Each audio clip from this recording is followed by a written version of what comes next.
4 holes. Oh, really? We're going to see presentation. And that was the secretary.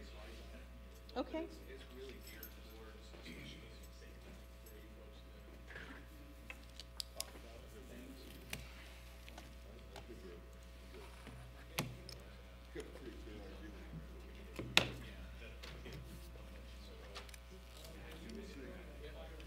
What we really need to do is trying to leave here today with those answers. You're filling the chair. Yeah. And you'll brief us as you start, right? Okay, very good. Okay. Yeah. So, Anything really confusing? I'm I'm coming just to gonna you. toss it to you. Yeah. You just cover it. I'm turning to you. Hopefully So I've we'll got wait this till- down. Tom gets back.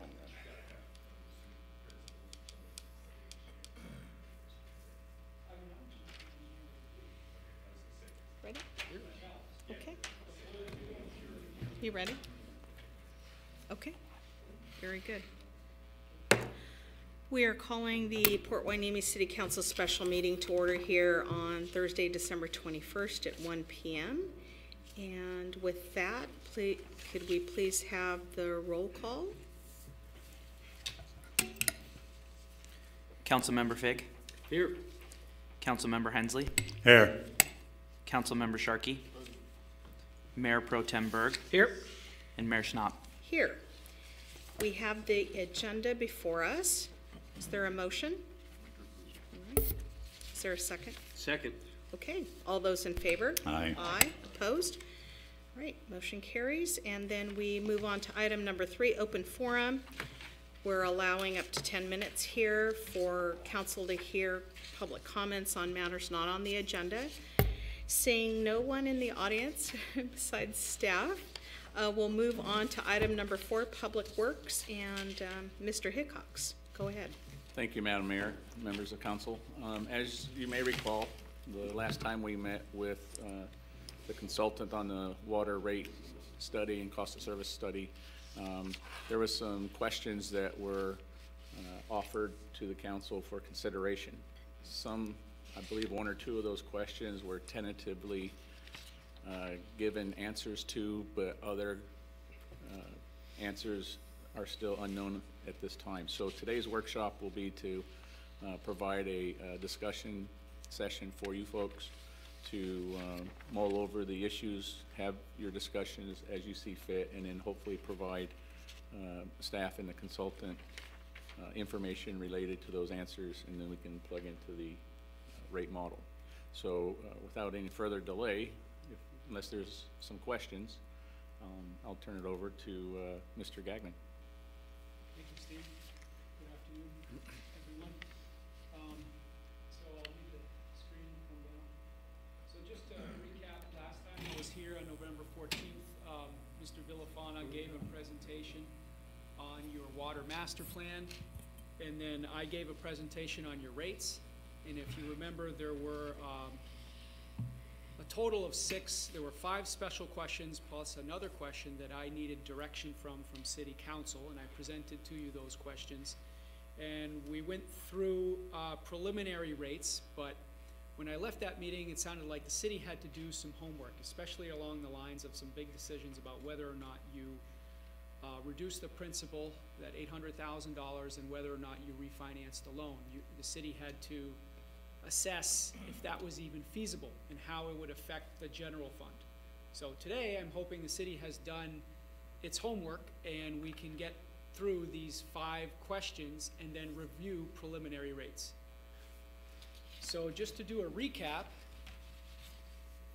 to refresh your memories on the 5 special questions. So there's 5 special questions that were part of the request for proposal that came to our firm. And then there was another question about where you want to set your capital reserve target. So there was a total of 6 decisions. And if I remember correctly, but I don't want to put words in your mouth, I thought the council reached 2 preliminary, you know what, this isn't your version. Quite sure. Right, it's not my version, I used your version. But you can chime in wherever you want. Oh, you did that on purpose. Okay. So I thought City Council reached a couple of preliminary decisions. The first one was to to leave the RO off. But Steve has some new information on that. Do you want to? Sure. We've recently came online with the membranes due to operational changes that have occurred up at United Water Conservation District. They've raised the ceiling level of their nitrate operations. Still stayed within the MCL of 10, but they raised it from a 7.0 target up to a 7.8 target, so they've raised the ceiling, and that has allowed them to run the shallow wells longer and use the deep wells on a limited basis. Plus, they've started modulating the use of the wells. They'll run one well for 4 hours and then turn it off and use another well if demand is still high.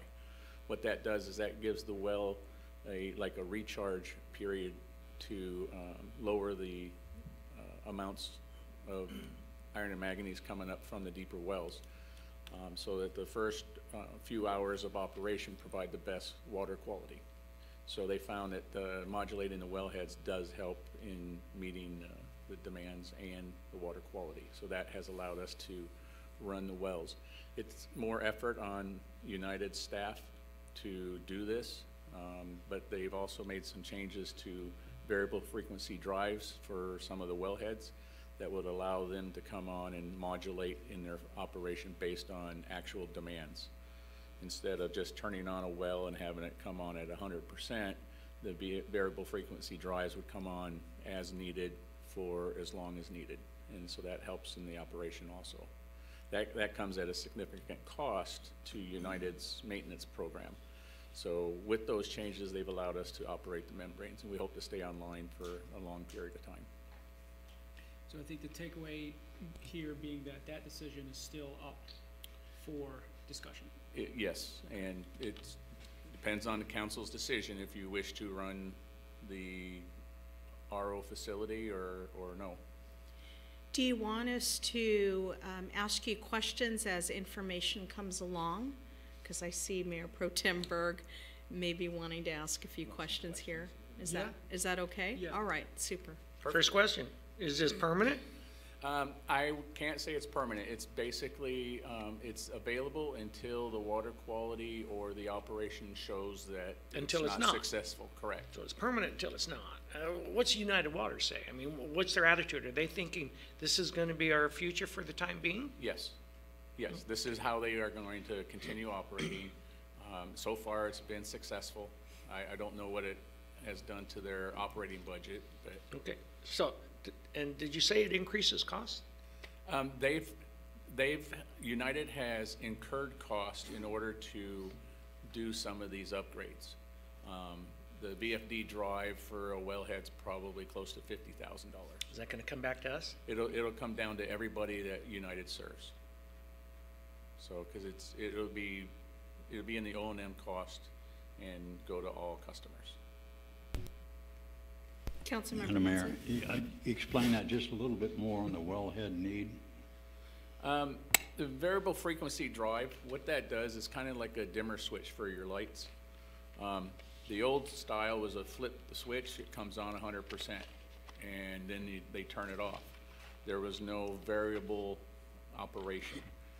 With the variable frequency drive, you can use it like a dimmer switch, and you can put it in automatic. So if all of a sudden demand kicks up right now and they only need 1,000 GPM, then the motor would come on and produce whatever the need is.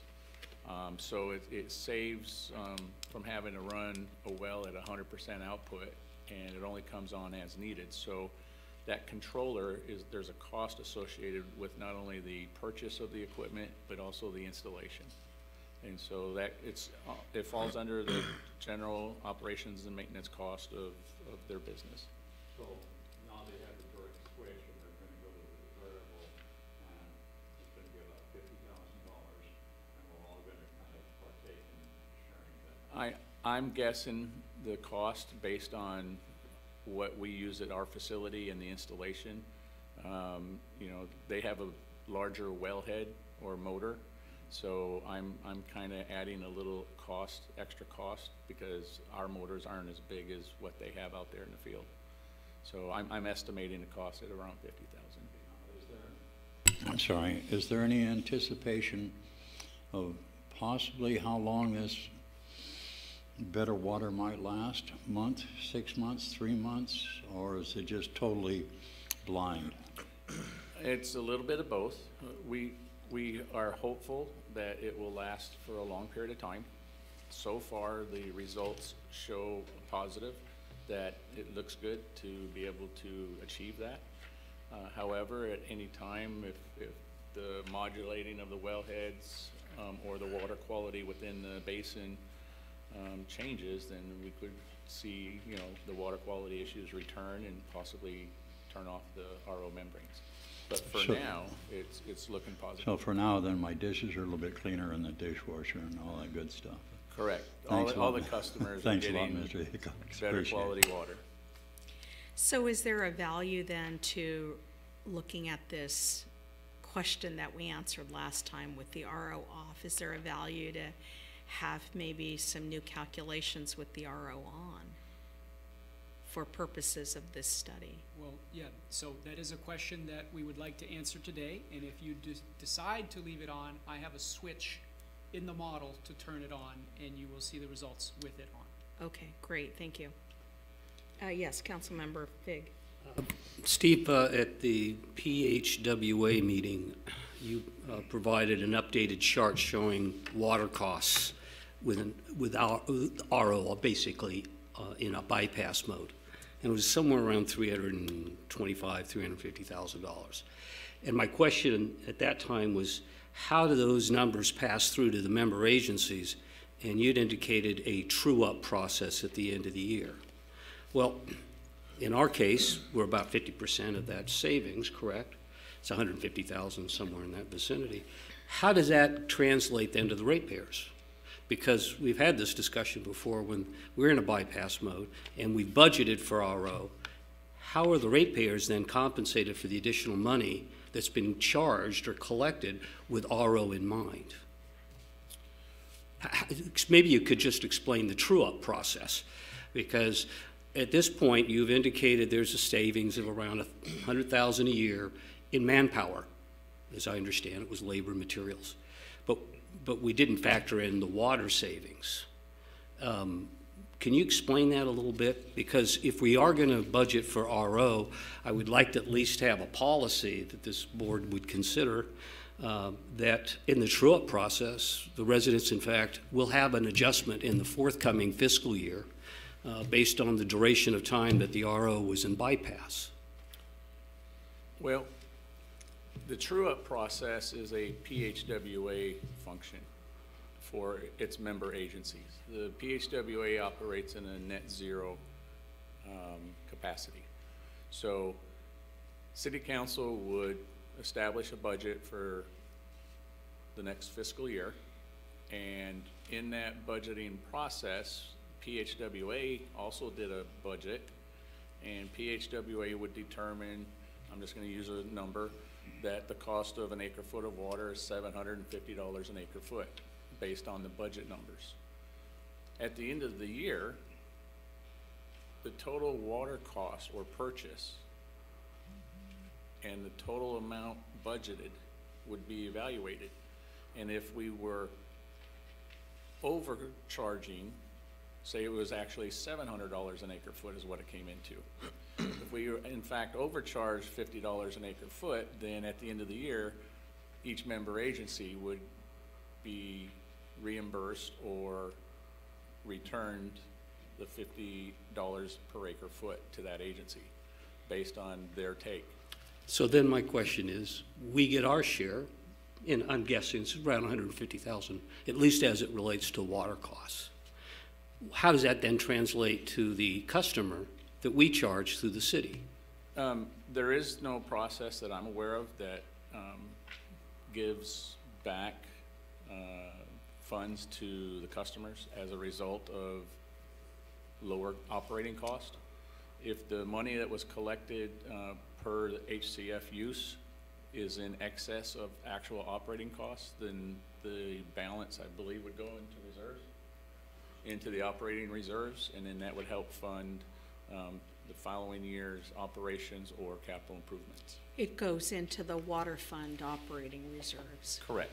Yes, and if I may, please. Yes. If, you know, we have a financial model in front of you here, and you're setting 5-year rates, and we're projecting certain reserves. So if 2 years from now, you realize efficiencies and you compare your actual reserves with where you thought you were gonna be, and if you're higher, you can then choose to increase a lower revenue adjustment, a lower rate increase than is shown on your Prop 218. Correct. So that would.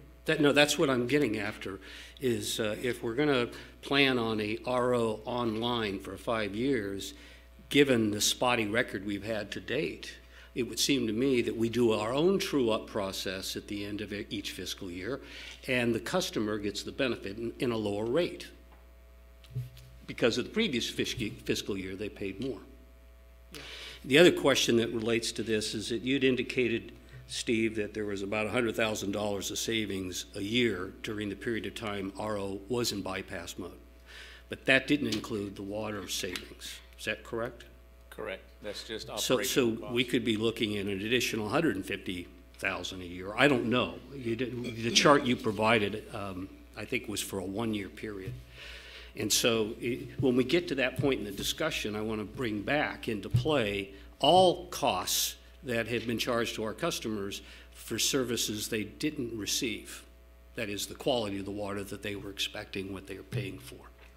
So for the time being, if we want to say RO budgeted on, and, you know, and hoping for the best that we'll have RO for the majority of the year, at least we should have a policy that says that we true up each fiscal year at the end of each fiscal year and make appropriate adjustments to the rates of the payer based on how long that RO facility was in operation.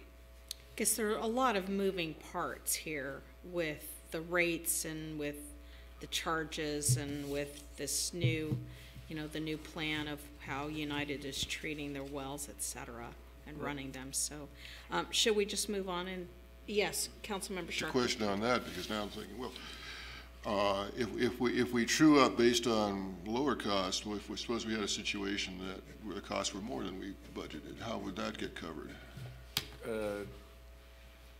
That would come out of the reserves, and if we ended up going below the reserve target or baseline, then we would probably make up that difference in the next rate adjustment. Yeah, so we'd have to look at raising the rates at that point. Right. Correct. And our goal is to, when we set the rates, is to keep them somewhat stable, and there's going to be periods of lower operating costs and periods of higher operating costs. And we kind of set the rate so we could ride through both those waves. And then, you know, the Prop 218 process is up to a 5-year process, and you can set your rate increases to a maximum each year that you elect to do a rate increase. Just because I'm just going to use a 5% number. If you were get slated for a 5% increase in July, and you see that your reserves, your operating costs are lower, and you're putting more into reserves, maybe you don't do the 5%. Maybe you only do 2%, or maybe you do 0. The Prop 218 process allows you to go up to a maximum approved by the voters. It does, just because they approved 5% doesn't mean that council has to actually put it at 5%. They can take a look at the reserves in their operations. Right, thanks. But the document can incorporate the policy that I'm just talking about. So it puts the ratepayer on notice that there are these true-up processes. Even though you have a maximum, is that there is also an expectation there'll be some sort of return in the event that there was overcharges from the previous fiscal year. That makes So- sense to me, too. Yeah, so, you know, maybe, yeah, so let's move on with this presentation and see where we come out at the end. Thanks. Okay, so we still have to answer some questions, and this is a recap of the questions. I'm not going through the full presentation that I gave last time, just simply recapping the 5 or 6 questions. So if you remember, there was special question 1, which was how much does the city owe for water? Raftellus calculated about $800,000. Okay, so the question before you is, should we reduce the principal owed to the general fund by the water enterprise by $800,000? We'll have to make that decision. Special question number 2 revolves around the general fund loan to the water enterprise was made back at 2008 at 5%, which is an okay rate for 2008 because treasuries at that point in time were in the high 4s. So 5% is reasonable, but today the treasury is around 2.8. So the question before you is, would you like to refinance the loan to a lower interest rate so that the water enterprise can save on interest costs? Special question number 3 is the one we just talked about, RO treatment, RO on or off. The model has a savings in it of about $100,000 a year. Special question number 4, which again I reiterate is the most important one that is impacting your rates because your staff submitted capital plan over 5 years is about $35 million before inflation. So this, in terms of all special questions and everything in front of you today, is the biggest question. How much do you want to invest? And if you remember last time, Mr. Villafana talked about inadequate fire pressures, and he talked about the water master plan that had a lot of work to be done. So that's special question number 4. And special question number 5 is not about how much money you need, but it's about how are you going to collect it from your customers. Okay, so special question number 5 has to do with how much do you want to collect through a fixed charge, your fixed charge by meter size, and how much do you want to collect from a volumetric rate. Right now you're collecting 59% through a fixed charge, which means that a customer has less control of their bill because it's less affected by water use. We talked about this last time where several years ago, not everyone was metered, more than several years ago. So the rate consultant that came in at that time did something very reasonable, and when people become metered, they decrease their water use. And so he didn't want to shock the city, so to speak, with much less water revenue. So he said, let's create a rate structure that has a high level of fixed revenue. So you're at 60%. Now before you, the question is, well, is that still right for you? And I gave some background information that the average in Southern California is right around 26 to 30%. If you want it to be like most agencies, it's a little higher in Northern California. But in Southern California, it's right around 30%. So you could go from 60 to 30. If you wanted to take it, do a halfway step, you would consider perhaps, I'm throwing out a midpoint of 45. It's any number in the continuum. If for some reason somebody wants it to be 49, it could be 49, it could be 31, what have you. But to help the process along, I'm putting forth 3 points. Leave it where it is at 60. Bring it to the average of 30 or somewhere in between at 45. Last time I was here, there was a tendency from at least 1 or 2 of you that were saying because of the resulting bills, customer bills, there was a tendency to reduce the fixed charge somewhat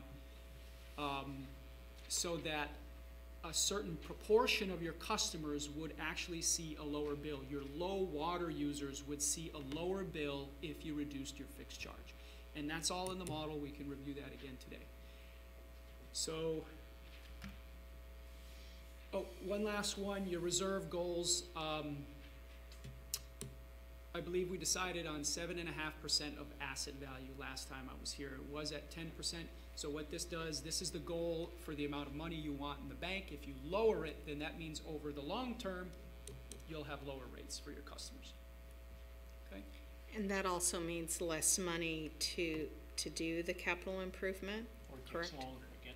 Yeah, or Right. or we have to just push the years out. Yeah. Okay. Okay, so with that, we'll go into the model. Just,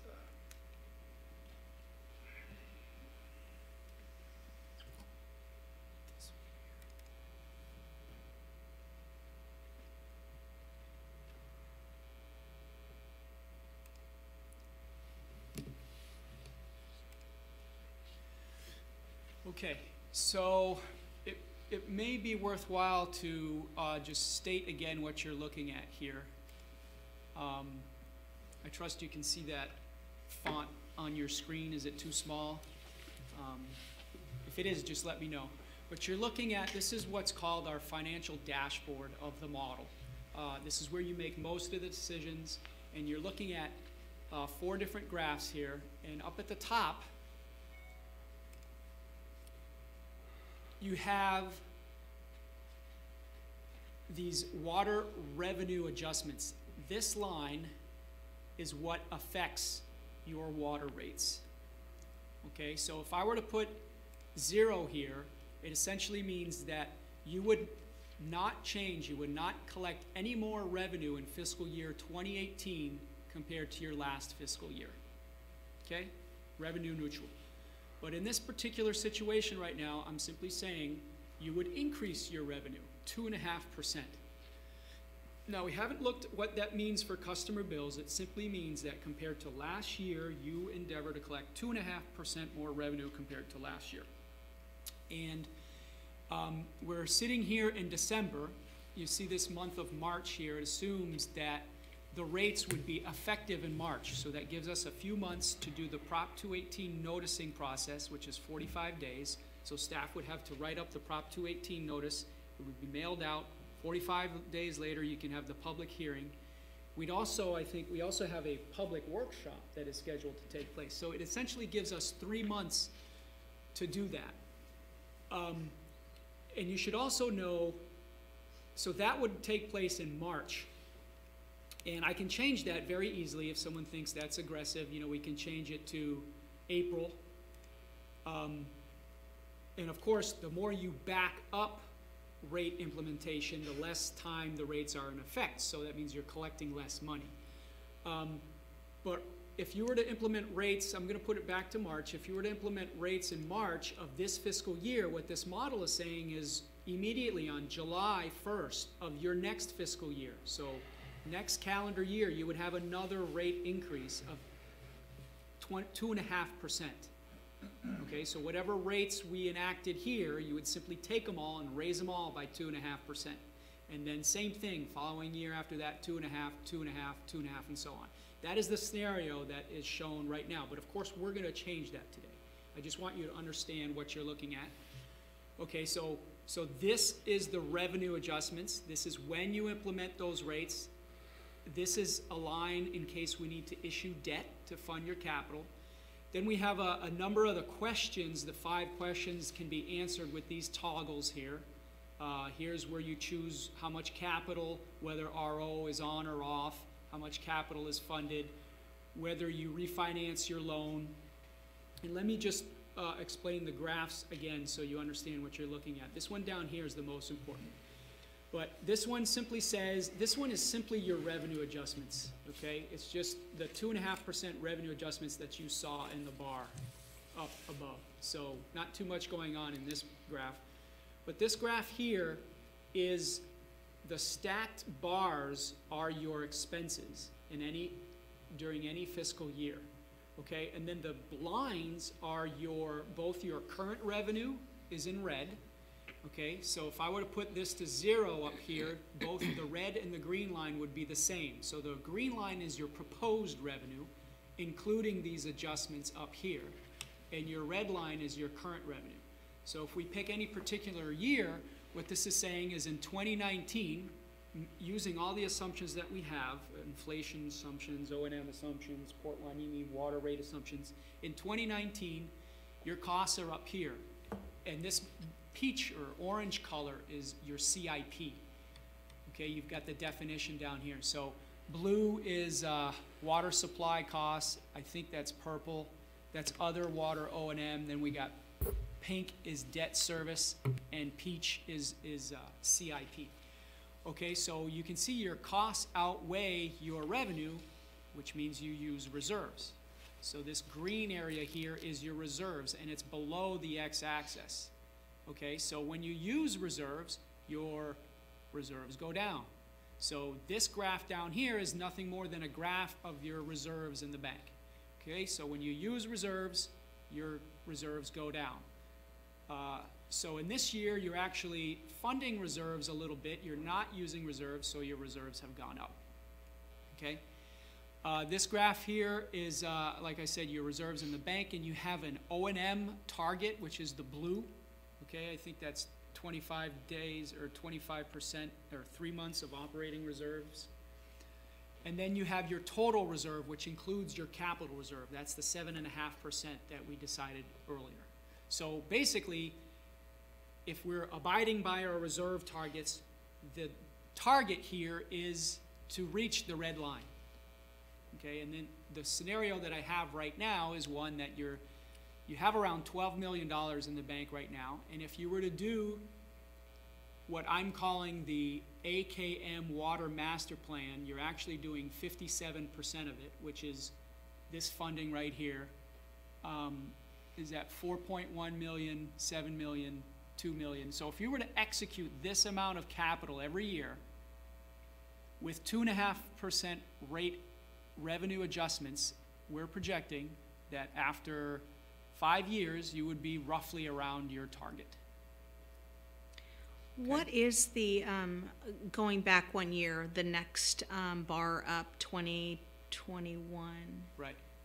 Are we hitting flush? Is it net zero? Yeah, or? because of this little red, this is an alert here, what it's saying is you're slightly below your target.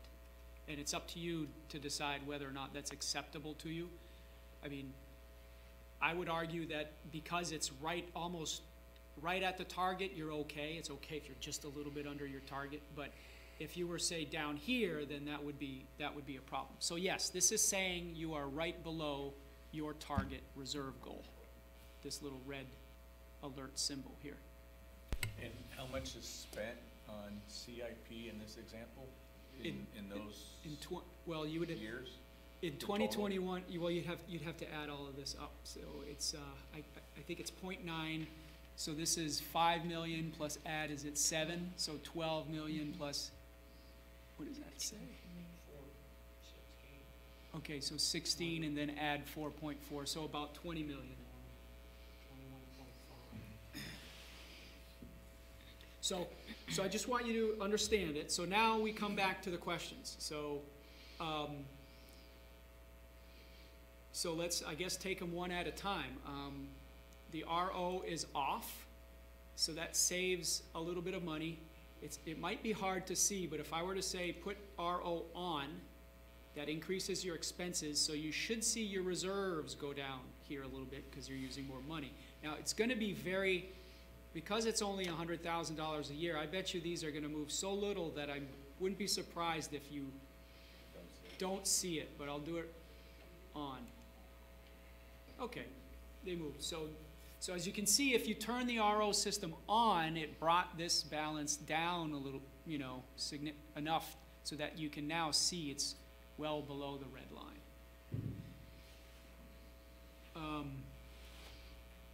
So let me see. So we got reserves. So that's RO. So I guess, I know it's kind of hard to make the decisions, but do you want to assume that the RO system will be on or off? And conservative, and when I say conservative, I mean from the city's point of view, to make sure that it has enough money to run its water system, I would say conservative is on and aggressive is off, meaning it favors the consumer because it will lower your rates. Or it will increase your reserves, which means you can lower your rates. Okay. Yes, Mayor Pro Temper. Steve, with the RO system on, and the money that we're spending in the Water Enterprise Fund that's going down and down, we're spending that money on the projects, right? In this case, in the screen in front of you, yes, we would be spending about 20 million in CIP. So right. we along, would be Ventura and Channel Islands Boulevard. Correct. And operating the membranes at the same time. Yes, operating which is higher quality water. Correct. Yes.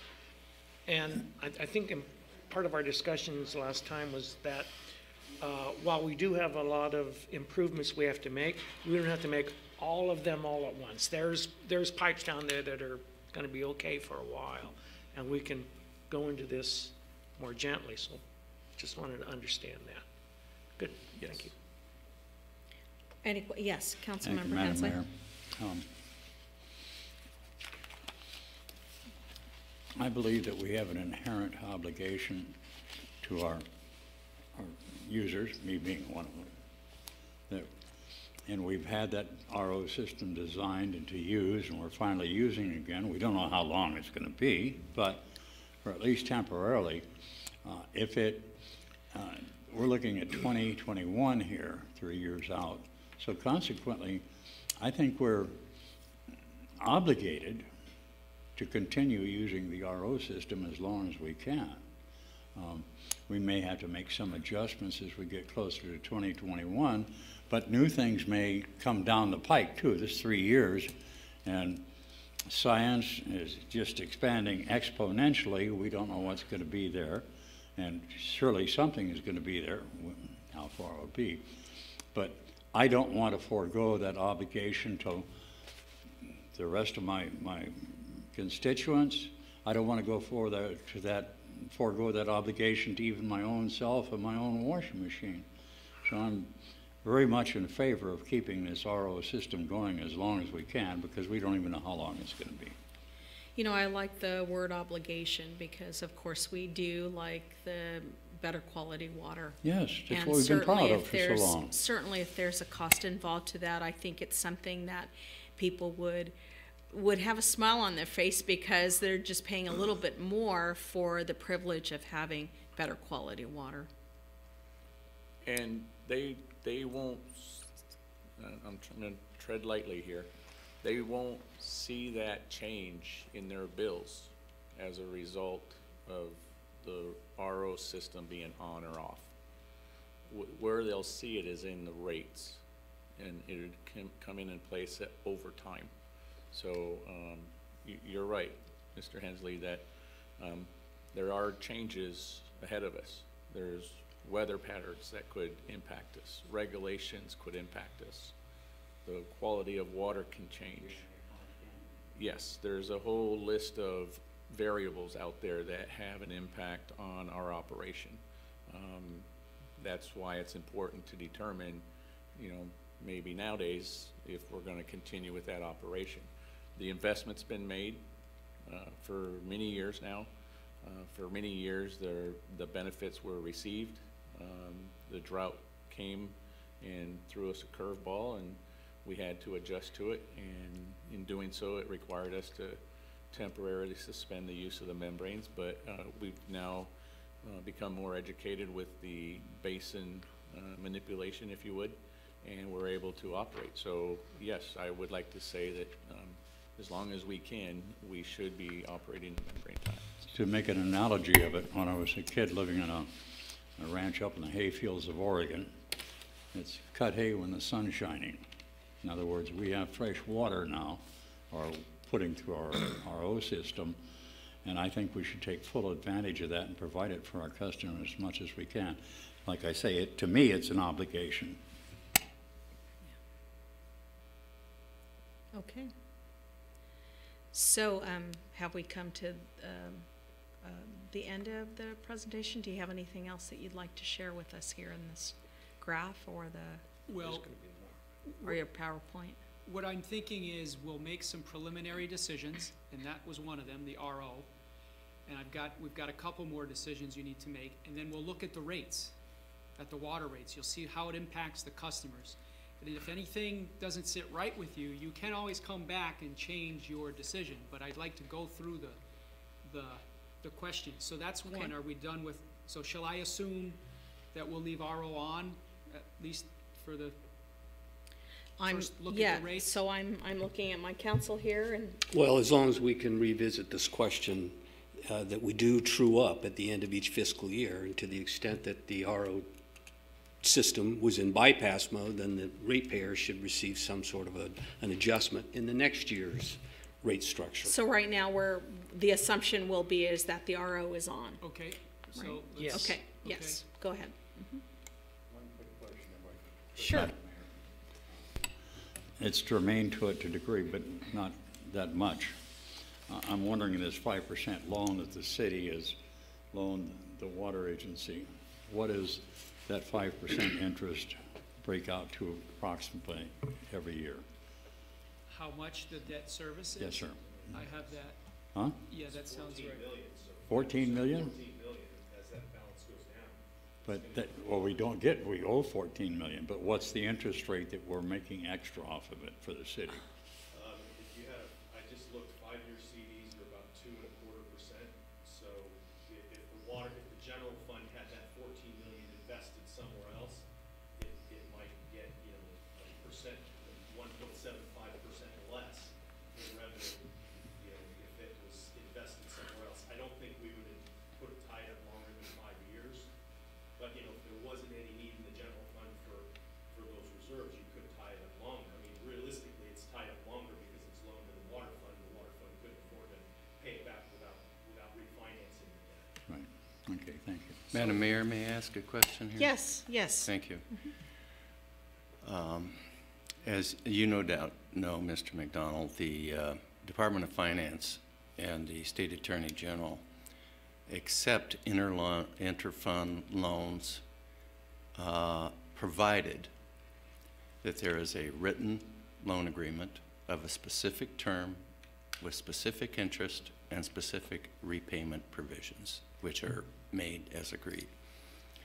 Otherwise, they often will set aside the loan and deem that it was not an appropriate loan and require a full repayment forthwith at whatever rate of interest they deem to be appropriate.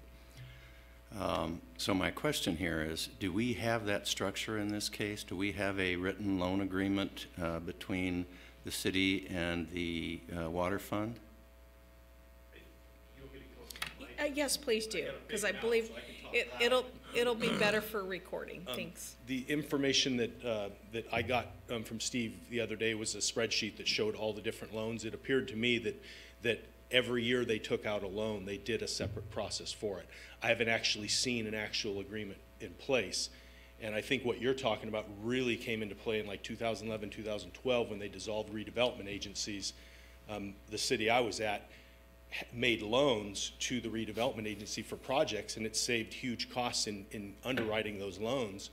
And we basically charged the cost that and it was our water fund that loaned the RDA. It was investing in LAIF, and at the time in 2008, it was about 4%, 5% in LAIF. And so we basically said, well, we could invest our money in LAIF or we could invest our money in redevelopment, and basically made the same interest rate. And I think the Department of Finance came out and said that that's the rate they wanted to use. LAIF, in the meantime, has dropped down to less than 0.5%. It's almost non-negotiable. And what I've been hearing is that they're looking more at market rates now as a fair trade-off for using the funds from one fund to the other. So the bottom line is, I think we need to review that, because if we don't have the appropriate documentation and arrangement in place, then that whole loan, if an audit occurs, a forensic audit occurs, could be completely reversed with, unfortunate consequences. I agree that they really began to focus on it in the redevelopment days, but it has not gone away because people are still trying to find ways to bolster their general funds at the expense of other funds, and so it remains an important issue. So perhaps staff can work together to make sure that we have appropriate documentation on that loan and any other loans. I think it ought to be something that we look at on a broader basis to make sure our house is in order. The successor agency bonds that we just refinanced, I think it was about $7.5 million.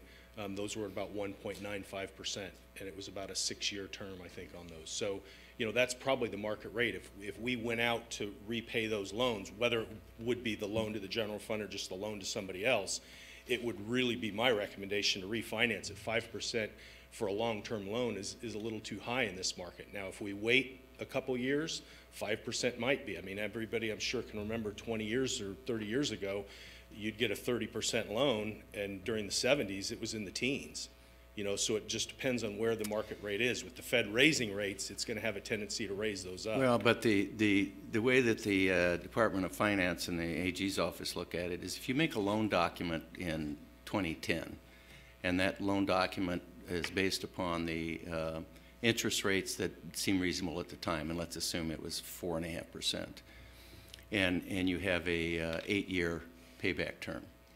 They don't require you, let's say that the interest rates went up to 7.5%. They don't require you to come in and rewrite it at the current, because you entered into agreement, a firm contract at the date. You set the rates by contract, and that's a fair arrangement. That's the standard arrangement you and I or anybody would have in the marketplace.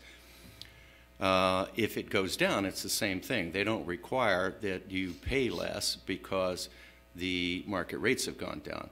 So what's important is that when you write the note, that you document the reason for setting that rate.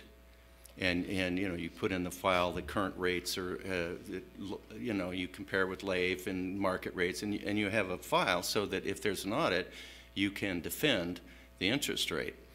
I'm just worried, you know, because this is a fairly significant number, and there's a fairly significant benefit to the general fund and a fairly significant cost to the water fund. And so if we don't want somebody else to come in and disturb that in ways that this body may not approve of, then we need to make sure our documentation is in order. Yeah, and most of the loans I've seen, inter-fund loans in municipalities, are really done at a fixed rate. We had done one before when we did it, and it was implied the LAIF rate, but there was it was written in time, you know, that hey, this was the rate, so it was kind of written like a fixed rate loan. Variable rate loans, internal, I don't see those very often, but they're, you know, all the time made by banks. Well, and you could have them, but I think usually municipalities are looking for certainty over some period of time. And if you have a fixed rate, then when you're doing your annual budget or your 2-year budget, then you know what to plug in to that spot for your income. If it's going to be a variable, then, you know, you're just, all budgets are guesses, but that's a wild guess. Yeah. So at this point then, we'll be asking Mr. Butler to follow through with staff to make sure that we have the documentation in place.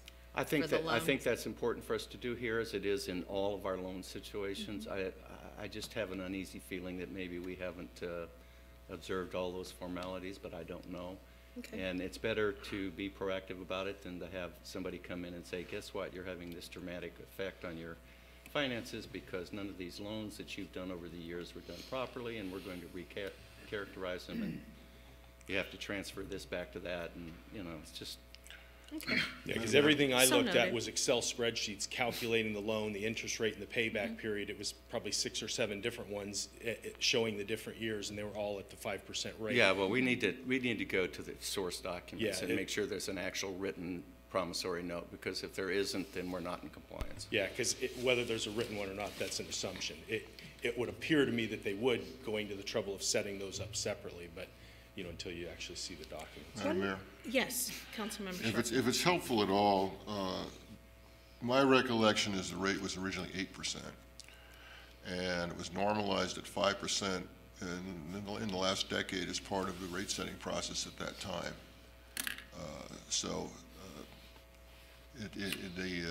The original rate was dropped to 5% at the time due to the market and our rate-setting process to get to a certain point. So the actual mechanics of how it was done, that's outside my lane. But, Is this an amortizing loan? Yeah, it looked, I mean, Over I was what kind of period of time? surprised. I think it's 30 years. It was 30. Yeah, I know it was a original. long period of time. Okay, that's Because I had to add up the 6 that's different gonna raise some components to get to eyebrows. the total. 30-year loan. That's Yeah, gonna raise because, some I mean, it'd be no different than a 30-year loan that we'd get out on a fixed rate on a home. Right now, 5%, anybody that's doing that, I'd tell them, you're Maybe paying too much. it wouldn't be if that's what we were doing, but we're not. We're borrowing money from an enterprise fund, which is allowed under specific purposes. It's generally just not freely allowed. It's only allowed under the specific direction that they've adopted. And while they want a specified term, they want it to be a reasonably short term In other words, they're looking at as you can cover short-term issues with these kinds of loans if you document them, repay them, pay fair interest. You cannot view these other funds as just a bank that you dip in whenever you want. So it's important that we get on top of those issues. Yeah, So, and your but I loan want risk is actually zero when you're loaning it to yourself. That's why they use the treasury. In the financial world, everybody takes treasury rates as no risk because the U.S. government won't default. When you're loaning to yourself, that's really the same kind of assumption you're taking. You're not going to default on yourself. And it's not where we're borrowing from the enterprise funds. It is where the city loaned the water The general fund fund loaned the it. money. It's the opposite. Well, but you're taking money out of one Sure. fund to another fund, and Sure. there's got to be a payback that makes some sense. It doesn't matter which way it's going. I understand. It's just got to but be a it's- transaction that's But it's to the informally approved, enterprise, yeah. Yeah, Okay. Madam Mayor. Yes, Councilmember Fig. I think it's a fiduciary question here. Let's assume that the paperwork's in order. Do we have an obligation to get our ratepayers the best possible deal? Okay, because if we're now half again at the rate that was the loan was originated at in 2008, it's no different than what we've just done with the bonds. We weren't compelled to refinance the bonds, but we did so. And the same kind of logic would apply here, is if we can provide our ratepayers, a break in relative to what the marketplace is today, it would seem to me we have a fiduciary obligation to look out for our ratepayers. So, I mean, it's a question above and beyond just whether the paperwork's in order.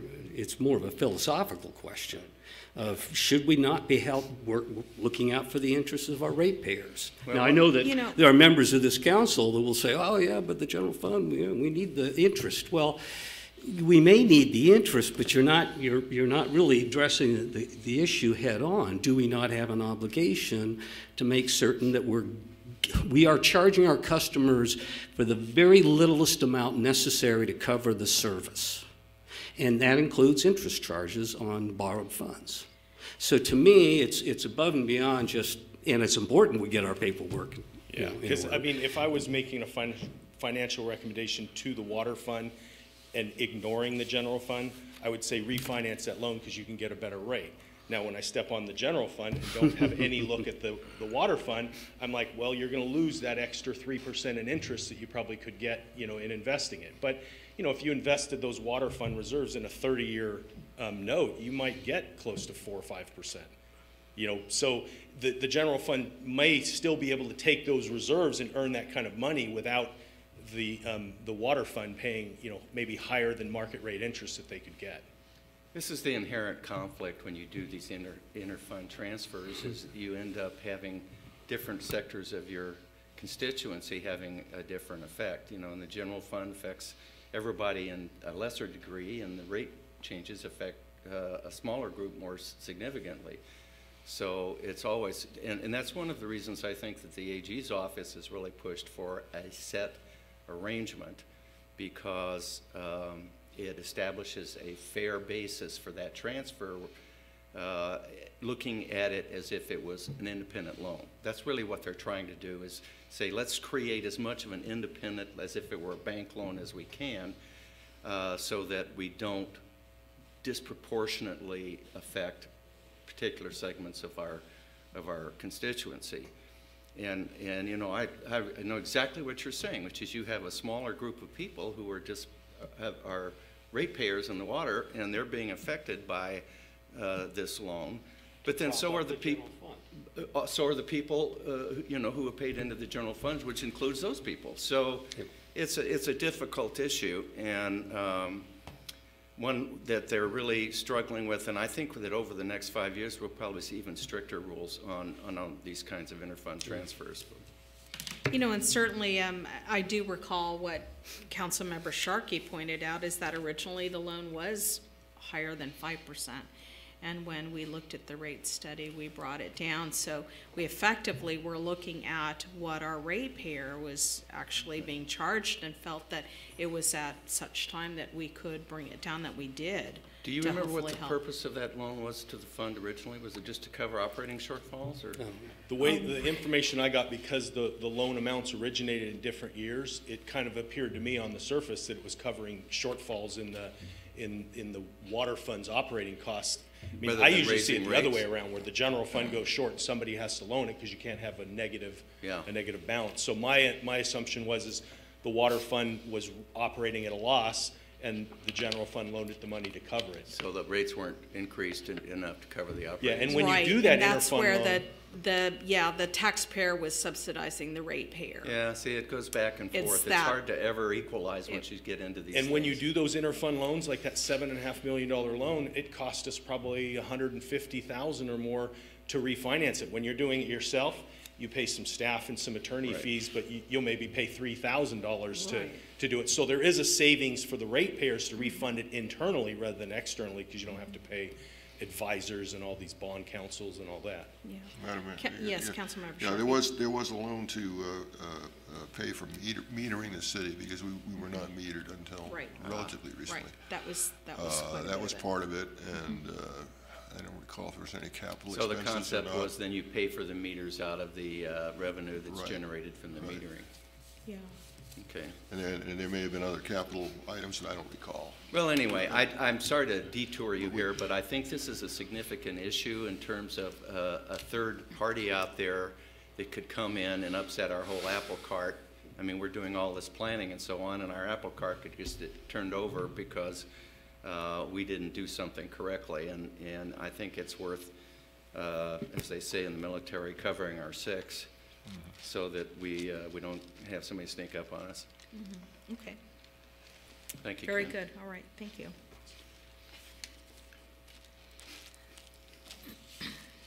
Shall I continue? Yes, please. Well, so with all of that discussion said, for at least rate-setting purposes, we have to assume something, whether we're doing it or we're not. So, based on what I'm hearing, should we assume to leave it as it is for now? Or, I'd recommend we leave it as it is until we figure out what we've done. And, you know, This we ought to could be be able the to do that last pretty number quickly. we look at, It may huh? be that we could lower the rate very easily, or maybe we have to leave it alone or whatever. But if we could just look at it and make sure that we're covered, although this has been in place for how many years, Mr. Sharkey? I'm asking you. Well, it was normalized in what, 07, 08, and so it existed Okay. before then. All right, so And there it's- were other loans before then as well. You know, I have a so feeling that if we're diligent, we might be able to It figure a goes way to back deal with several it. city managers and finance directors, the roots of this, for sure. Okay. Yeah. Well, why don't you make your decision then, and if it turns out that we find something that affects that, then we can come back and revisit it. But it lets these folks move ahead with their analysis. Does that Madam seem Mayor, pretty fair? Yes. Madam, Councilman- I would Councilmember suggest then, Singh. since you've got a past history of normalizing the rates at the point in time that you set the rates, now's that time. So I would urge us to consider a reduction and a recasting the loan based on the current market rate, which, you know, at the upper end is 2.87. Is that the percentage rate? That's the treasury rate that's right. been benchmarked. And that's the rate that we ought to shoot for, because we're at that point in time again to normalize our rates. Madam Mayor? Yes, I Councilmember believe one of the Sharkey. questions we were looking at was the actual dollar impact on the general fund if we were to do that. Yeah, those Do we have were that some of the number? numbers that we needed. Do we have an annual Yeah. number on that? I have a ballpark, Oh, that's good enough. let's see. So it was the numbers that I was showing up here. I was gonna mention this, but my calcs are correct, and I think they are, is right now you're paying, your current yearly debt service is about $1 million, I'm rounding here, $1 million, and then if you were to refinance, it would be about 7 something. So you'd save, let's call it $270 a year in the water fund. So that'd be $270,000 per year hit to the general fund. Yes, What is your assumption on the refinance rate? 2.87%, So you've taken it from 5 to 2.78%? yes, Okay, which was the Treasury Which- several months ago. which is a pretty significant reduction. Yeah, Okay. And it only brings it down by 25%. roughly. Yeah. And so then, as we then take that number then impacts the budget, the general fund It does, budget. yes. By a negative 200. One of the things, though, that I would point out to the council, if I may, is that, you know, the strategic direction to staff is to eliminate the structural deficit. And so we're bringing forward projects and suggestions for increasing general fund revenue that are going to be available to you. And some already have been implemented in terms of the dispensaries. You can't do that with the water fund. It's not like you can bring in outside money that adds to that revenue in the way that the general fund can be augmented with tax money. That money can only be increased by levying upon your ratepayers. And so I think that Mr. Figg has put his finger on a problem, which is, I think, if I may, and this is a policy decision that you have to look at, but my feeling from prior things that I've dealt with in this context are that I think we have a lot of good things going in terms of projects for you to consider that will bring substantial revenue to the city. I think that we're on course, if the council accepts those projects, to eliminate the structural deficit. And that would put the city, even with this decrease in revenue, in a positive cash flow situation and allow you to even start rebuilding reserves. I just don't see you have the ability to do that in the water rate thing without raising rates in a way that's going to make it an unfair imposition on the water rate payers when it really ought to be a general obligation. So there's one way that we can really help the general fund. Not one way, there's a number of ways we can really help the general fund through the various things that you'll be considering over the next 6-9 months. There really is only one way to deal with the problem in the water fund, and that's to raise the people's rates. And so my suggestion is that you think in terms of moving the direction where you have the most options, which will be in terms of improving the general fund's balance, because it provides the staff with the opportunity and the motivation to bring in those projects that are going to generate the revenue, which allows you to not hit this one group disproportionately with water rate increases when we can lower their rate of interest to a market rate, which, you know, and I think is totally fair to revisit the rate at this time, because, as was pointed out, we've had prior history of normalizing, if you will. I would call it rewriting, refinancing, and there's nothing to say that we can't refinance this note now and defend it. Now, the worst that could happen is the DOF says, no, you can't do that, and then we've got to raise the rate again. But in the meantime, maybe they don't say that. So you see what I'm saying? I think you only have the one option with that group of ratepayers, but you're going to have a lot of options with the general fund where you can pick some projects, or hopefully a bunch of them, that will really bring money in and enable you to minimize the kinds of impacts you have to put on these enterprise funds. Right. So looking at my colleagues here, you know, how's everybody feeling? I have a question, because I thought it was about 10 minutes ago I heard the city attorney say he thought we ought to leave the interest rate alone for now. Well, I was just suggesting that perhaps we should see what the documentation said. And I do want to see what the documentation said, but I sort of changed my position there in midstream. Well, you didn't see me jump to the other horse? Because I was thinking it's probably more productive for this policy process that you're doing right now to move forward with some assumptions, and then let us make those assumptions true through our efforts later. If we cannot do that, then we can come back. But at least you can deal with the policy issues. These folks can move forward with what they have to get going to deal with the capital problems and the rate structure.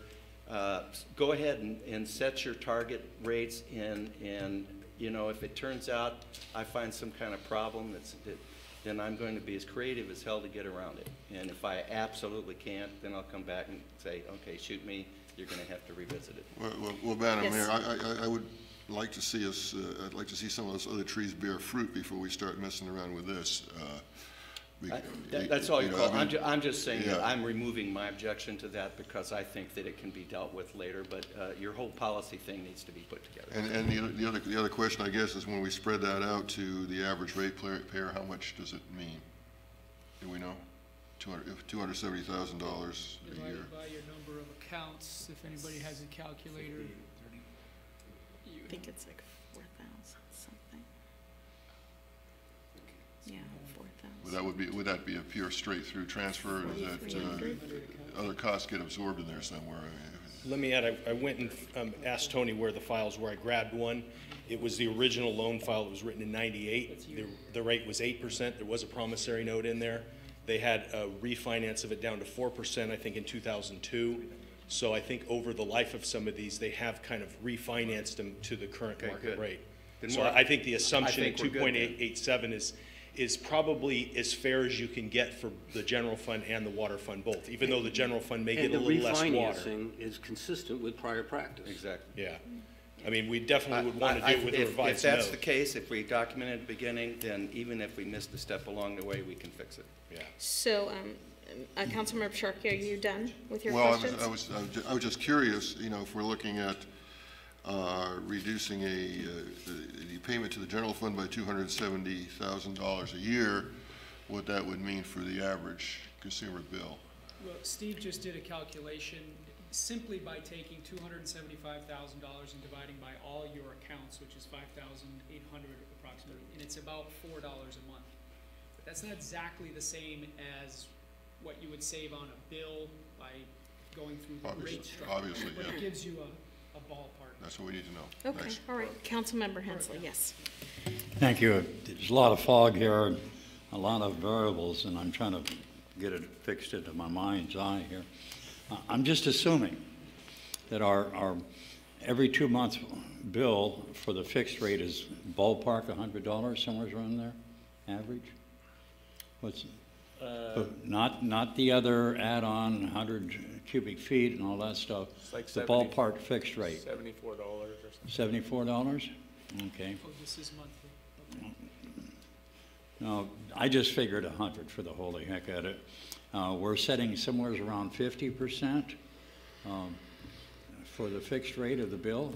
Is that correct? And we thought about going down to some 29 to 35%, something like that? Perhaps We're 45. we're at 59%, and he's 59? suggesting, he Okay. is suggesting That's we where go we're at right midpoint at Okay, 45. if we went down to 35% fixed rate, so it's more equitable for the users on the low end, that would probably bring it down to, I ballparked it $165 instead of $100 every 2 months, but it's somewhere in that ballpark, maybe a little bit more, a little bit less. Is that correct? I don't see your math, but I plan on showing you the end customer's bill. If we can make a few decisions, the city council will be able to look at. Okay, the I end don't want to look customer's at bill. the total sum. I want to look at trying to lower the persons that have that fixed cost that's not using, you know, that they're paying in a sense higher rates for the people who use more. Right. And so I have a complete bill impact worksheet that I want to show you once we make a few decisions. Okay. So I'll be able to show you that, exactly how much each customer pays based on their water use once we've made a few decisions. Great, that'll help out tremendously. I think we should consider that, so, because there's kind of a feeling here that we're overcharging some people, and obviously we are, and we're not overcharging enough people, other people maybe more, I don't know. But I think we should examine that. Number two,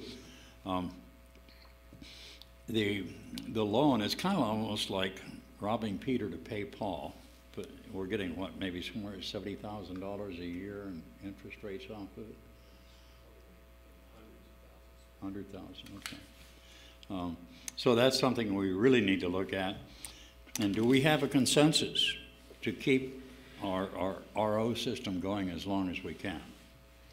I think that's very important that we not shut that off. Yeah, that's what we had all, Okay, we've all we said didn't take a yes. vote on it, but. Yeah, I saw a bunch of heads nodding here on the dais that said is that we that a move matter all of forward record with now? RO. Well, it's part of the input here that our consultant is doing, because it's all these numbers, all these assumptions we need to make in order to get to that number we're looking at the end. Right. So does that, hopefully that Well, that clarifies didn't it, answer that me on we've said. keeping the RO system going right Yeah, now. yes, for the calculation, yes, it will be, yeah. Although, just for clarification, this is not the ultimate policy decision. This is No. a decision you're making for the purposes of analysis, and you'll get to an answer at the end.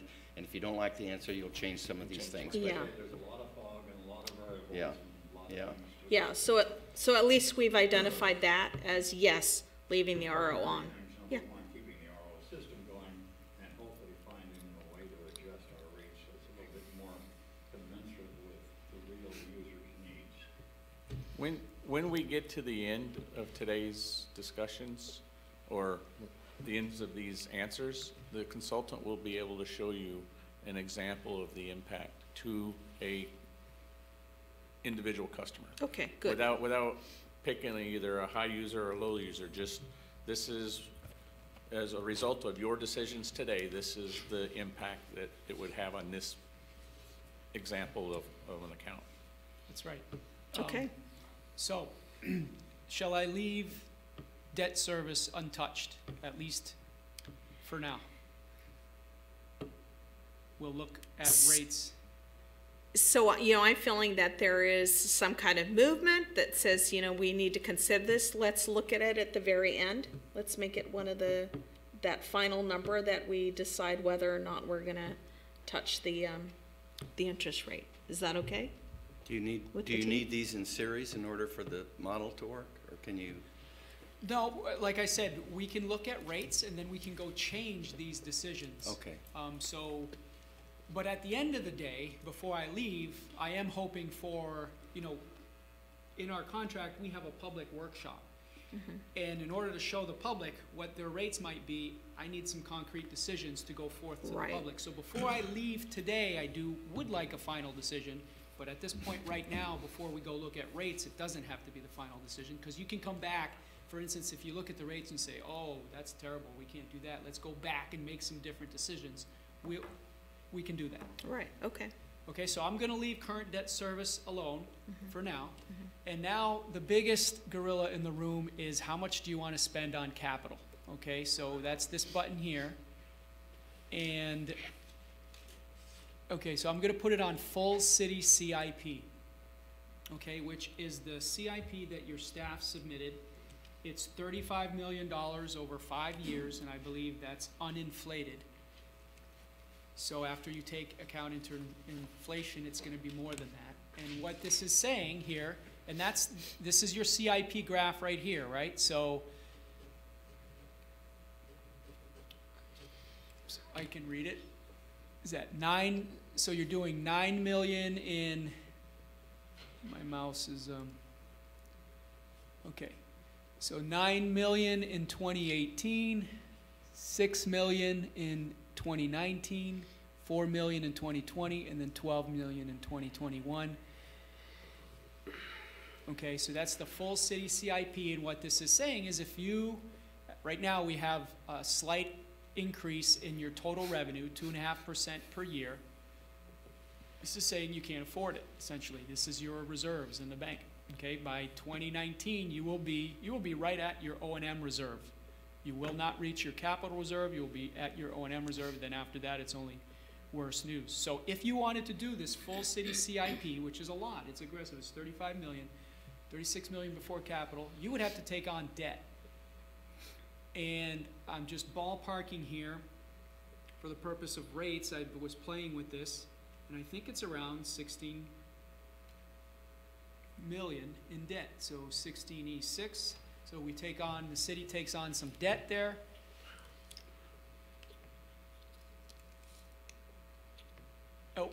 we also have to adjust these. So this has to be a 10% revenue adjustment. 7, 5, and 5. Okay? So there, at the end of 5 years, your reserves in the bank are roughly where you want to be, a little bit more. So maybe we could change that 10 up there to a 9 if you wanted to, but this is ballpark, okay?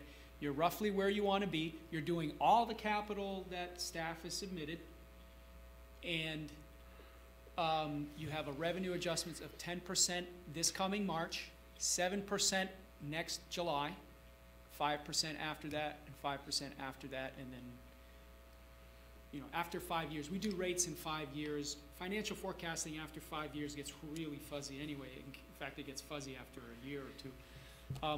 So this is one scenario. This is what I'd call the most aggressive, non-customer friendly scenario, but it's the most aggressive in terms of getting your capital situation where it needs to be. And so now we can go look at rates, if you would like. And actually, instead of looking at rates, I'm going to look at the end customer bill here, which is in this graph right here. Okay, so here for the single family residential class, I'm assuming a 3/4 inch meter. Your average use monthly, this is monthly by the way, you bill bi-monthly, but many agencies do their bills monthly, so we're looking at a monthly bill here of 6 HCF. Your current monthly bill would be $60 with your current rates. Underneath this scenario, the average bill would be $68 per month. Okay? And this is a graph of your typical monthly customer bill for single-family residential, depending on how much water you use. Okay, across here. So we have tiered rates, which I showed you last time, but I should probably review those again. But you have tiered rates. So with tiered rates, the more you use, the more you pay, and that's at an increasing rate. So you can see this is at a higher slope here. So the more you use, the more you pay. But this is, remember there is another decision we have to make, which Councilman Hensley mentioned earlier, was how much should you collect through your fixed costs. So I'm going to come down in the model, wherever I have that. Okay, so right now you're collecting, oh no, actually this is set at, you're collecting 45% of your revenue through a fixed charge. You're currently at 59%. So I've already lowered it when I saved the model. It's already at 45%.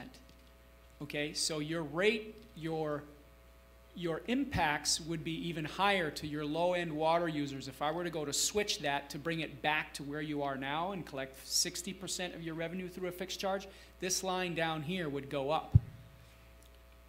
Okay? And it's probably worth mentioning that your average user is 6, but your median is, not your median, your mode is 5. Your mode being your most frequent customer. Mm-hmm. So if somebody asks you, you know, how will most bills be impacted? Well, most of your bills will go from 56 to 62 for an increase of $6 per month. Okay? So from here, that is one scenario. If I go back to the water dashboard, I guess, you know, before I start making changes, a valid question, is this at all acceptable? Is this, you know, too much for the ratepayer? Shall I immediately go to choose a different CIP? Because we have other options here. We can implement the water master plan CIP that is in your water master plan put forth by AKM engineers. It's a different timing of projects. But it's not quite as, I'll call it, front-loaded compared to what staff submitted. Somehow I believe that at our last meeting there was discussion to do that. I felt that that was really the sense coming from the dais, that we would not take on the real aggressive plan, but something that's a little bit more chewable as we go through this. less That's how I impact on the ratepayer. Yeah, Madam Mayor, as I recall, we were looking at the water master plan and also the possibility of stretching out that calendar as well. Moving as many projects to the right as far as we could. The number you just showed us here was 19 million over 5 years, and I don't remember if that was the number we were looking at before, if there was a way to reduce that even further and still get the important stuff done. I don't remember, but at least as far as I'm concerned, I thought that would be the most reasonable way to go. Yeah, I think that's... It covers the important needs that we have to get done, Yeah. and without front-loading it too much. Yeah, thank you. Yes, Councilmember Fig. Mr. Villafana, I thought we discussed the couple of issues here, is that the Water Master Plan identified what the remaining useful life was for a number of the projects, and we found that they are stretched out another 15, 20 years out. Did you take a look to see what we could push out on that calendar? And the other thing was that there's this delay between design and placing into service these improvements. And then finally, most recently, we heard that there may be a significant cost reduction for the increasing the pressure at the north end of town. That there could be utilization of the line that now serves the community beach district through the Navy base. Now, maybe I misunderstood that, but I seem to recall, maybe it was our public, the Port Wayne Water Authority meeting in which that was raised, that Mr. Hickox, you may be able to chip in on that, but I understood that there could be significant cost savings on probably the most costly of the improvements that were programmed in the CIP. So let's start with the question regarding pushing out the schedule relative to the remaining useful life of the infrastructure. Did you have a chance to look at that? I did, and there is a lag between design and implementation. And I think that 5-year plan is basically a very aggressive and really probably not that realistic. I think a 7 to 10-year plan is more realistic and doable based on the lag in design. And that's what I would recommend, is something between 7 and 10 years. And that would, our oldest infrastructure is 70+ years old.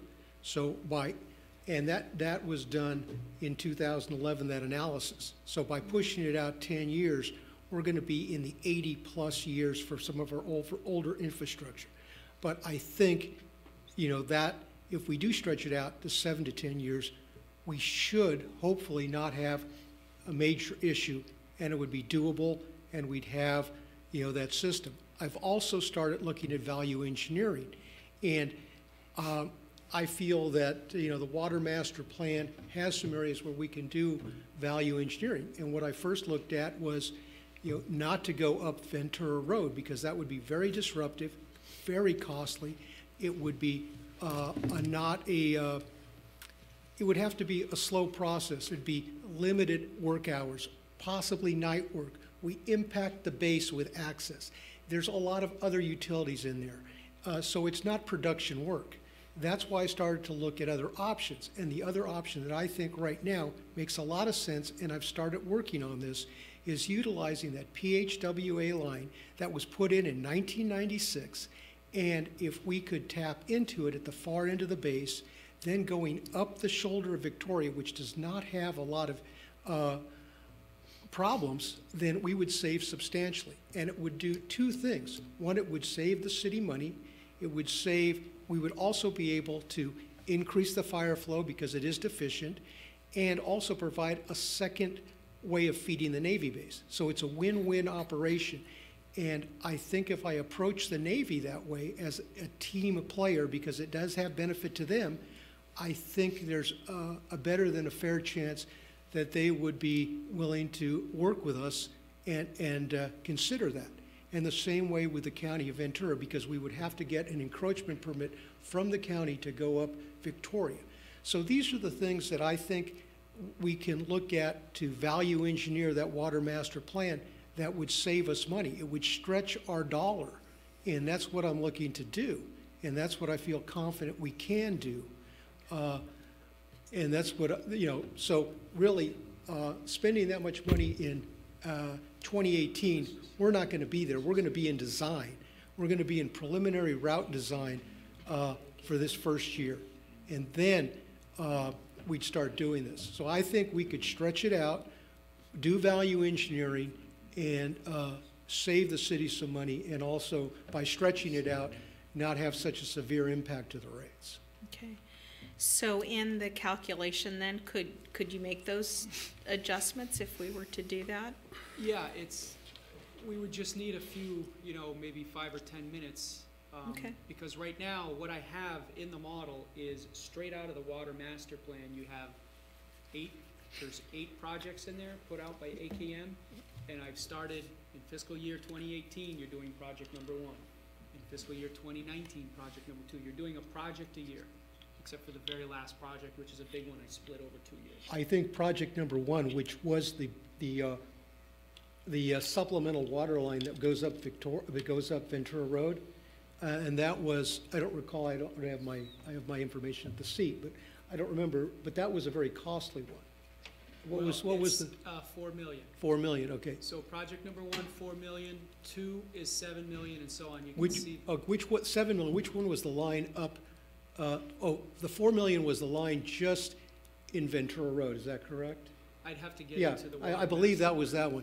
So I think, there's a potential savings by looking at, value engineering of reducing that 4 million down to 3 million. I really do think we could save that kind of money, because one, we're already putting in less line in the ground, and the construction, logistics is what drives construction costs. And logistics on Ventura Road are going to be a nightmare because we have a lot of other utilities, we've got limited work access, and we're having a negative impact on our commuters. And by doing it across the base, and these are all the selling points that I've got to market to our team player at the Navy base, is this. And so I think we can bring that 4 million down to 3 million. And we certainly would be stretching it out another year because we're going to need design time. So I think we definitely have to stretch the timeline out. Okay, well, if you want to look over my shoulder and adjust these CIP Okay. projects, we can do that fairly quickly. I would shift them out. I would give 2 years per project, basically, and shift it out that way, because Let's go to the input and you can tell me what. So take the 5-year plan and move it to A be 10-year. 1 to 10 years. yes. Did he answer all your questions? For the most part, yeah. But in terms of the looking at the remaining useful life and prioritizing the projects, did you have a I chance still feel to? the priorities as set by our consultant in the Water Master Plan are valid. So I would keep those priorities and their staging of projects the same. I would just stretch it out more and look for as much value engineering as we can do. Okay. Mr. Villafana, if you stretch each project out 2 years, of course, you're putting the last one out, I don't know how many years, 8 years or 10 years or whatever it is. Have you looked at the age of each of those and whether you feel that you can stretch each one as far as you would have to stretch it? Well, they prioritized it based on age of infrastructure, the Water Master Plan. So Right, but you're going to double the time.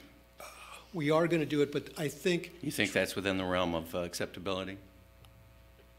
hopefully, yes. I think, Okay. you know. Well, I know yes, we're all guessing Yeah, here. I mean, it's, there's always, the oldest infrastructure is what we're going to be replacing first. Okay. And the most critical. Good.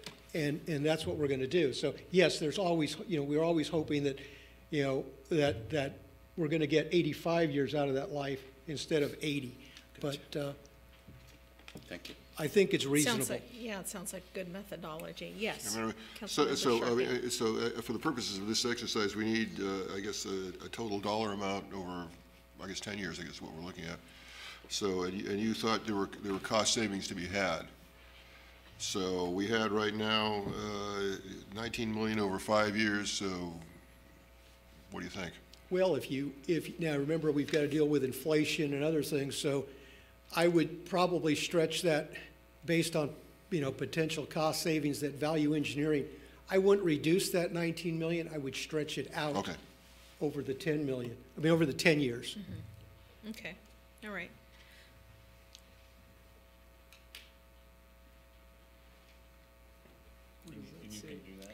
Did you need to update some calculations? Yeah, I think you and I, so this is the AKM, water master plan right here, okay? And I don't have the names of the projects. But Right. project number one, in 2011 dollars is that much, in 2017 dollars it's that much.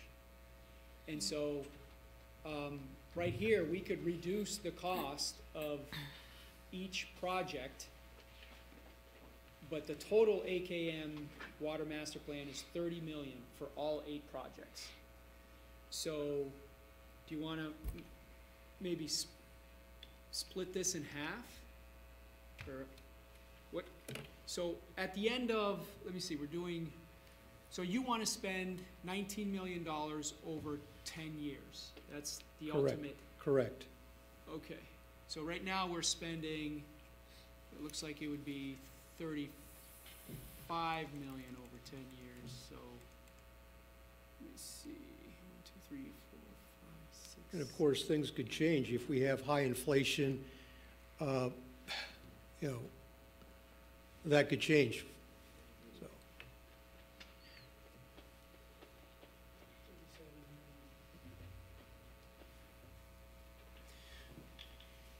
I think our consultant did a good job in 2011 analyzing the system. But as always, I think we have to have a critical eye for value engineering, and I think we can do that and in the next phase and save the city money. And then use that savings to stretch the program out. Or to, to lessen the load of maybe taking on some debt to do all of this too. Correct. Right. Might have that, let me see.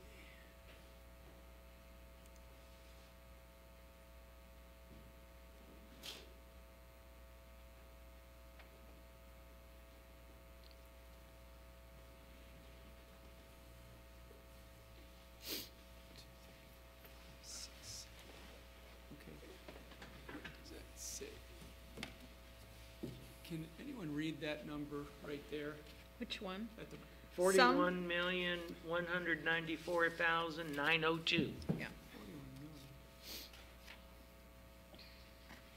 oh, I think I'm in the wrong spot. I'm a little bit challenged here working on this screen. It's okay. That's right, because you don't have a laptop, you don't have a screen in front of you? I do, but I can't connect it to, maybe I can work on that. Just as a side note, Councilman Berg spent a considerable amount of time in China, and he has a mental abacus board up here, so that's why he came up to those things. Just while he's working on that, just some recap. The project number one was to construct a 24-inch water line in Ventura Road and to eliminate that bottleneck.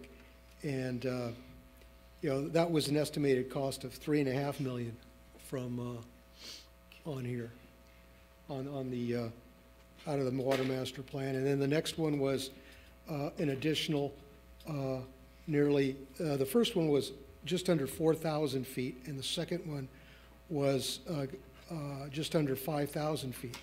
Actually, as I said, I think when we do our alignment study, I think we're going to be shortening that.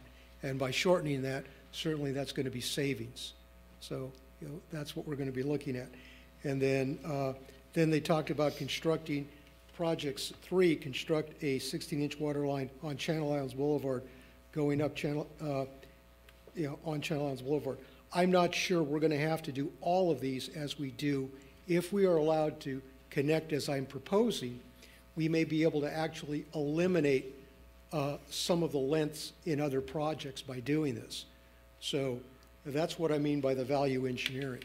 And that depending on the direction of the council, this next year, we're going to be spending staff time, and you agreed to give me additional professional help.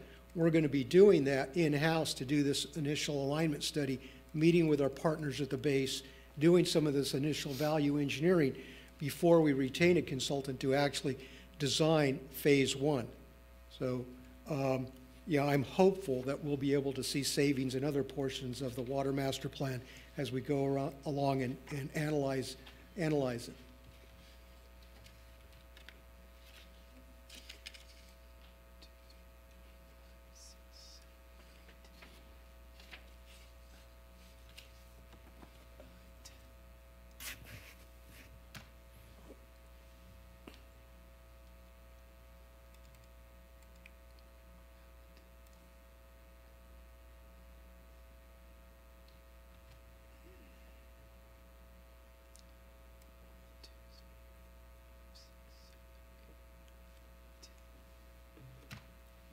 Yeah, yeah, I see that. You know what happened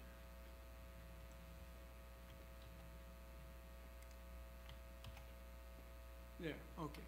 So we're at 19.5 here, and I can maybe bring that down a little bit. Let's 51%. Okay. I just forget if this is inflated or not.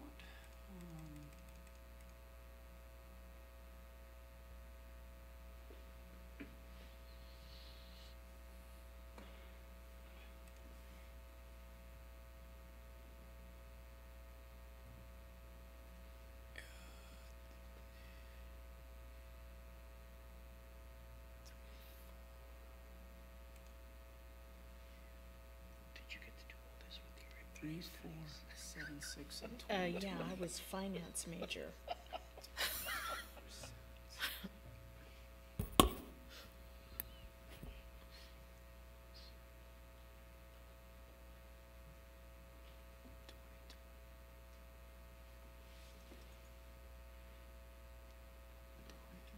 Why is this 1 million?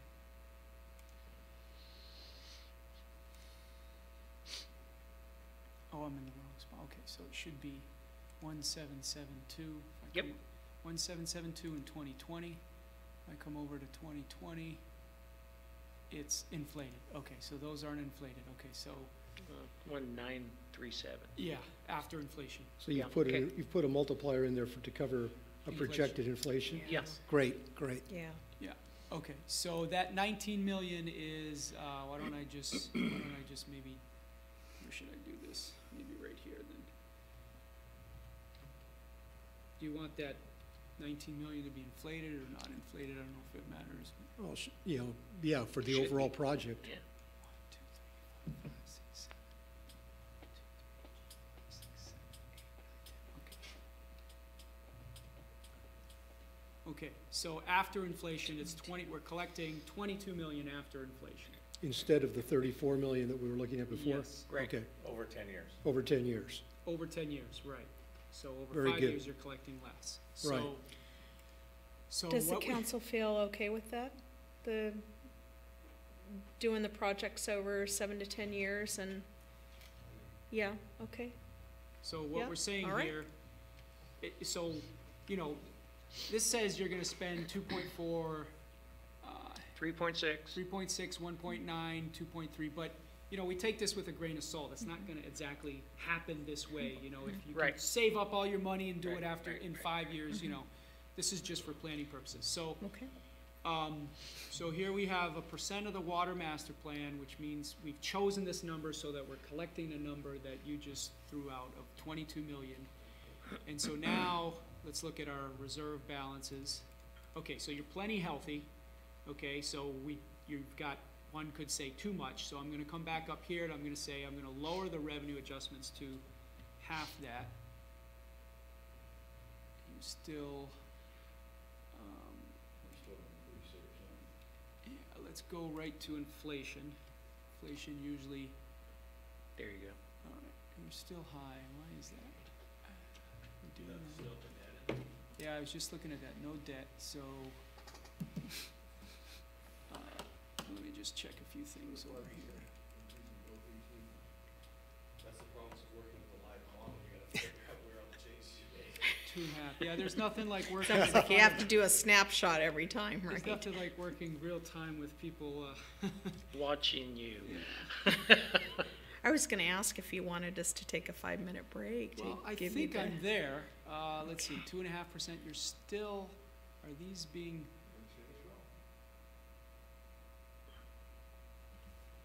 RO is on, current debt service. Interesting, let's do nothing.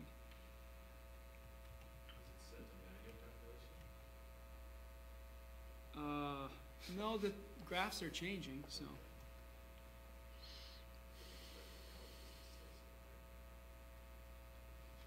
Here, let me just do a test here. Let's make this 50 or something very big. And let's look at this graph to make sure it's changing. Yeah, this axis is changing. See, now it's at 25 million. So if I go over here and say 0, Yeah, cuts yeah, it it's down changing. almost to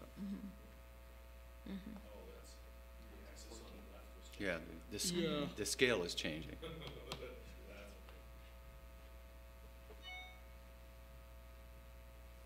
Well, I think this is right. So what we're saying is you could.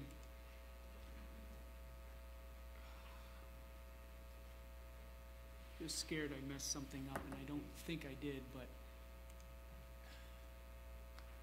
let's go back to our pro forma here. Did you take out all the CIP? So we got 2, 3, there's your CIP, pay go, it's all there. Debt service is the 1 million, we didn't change that.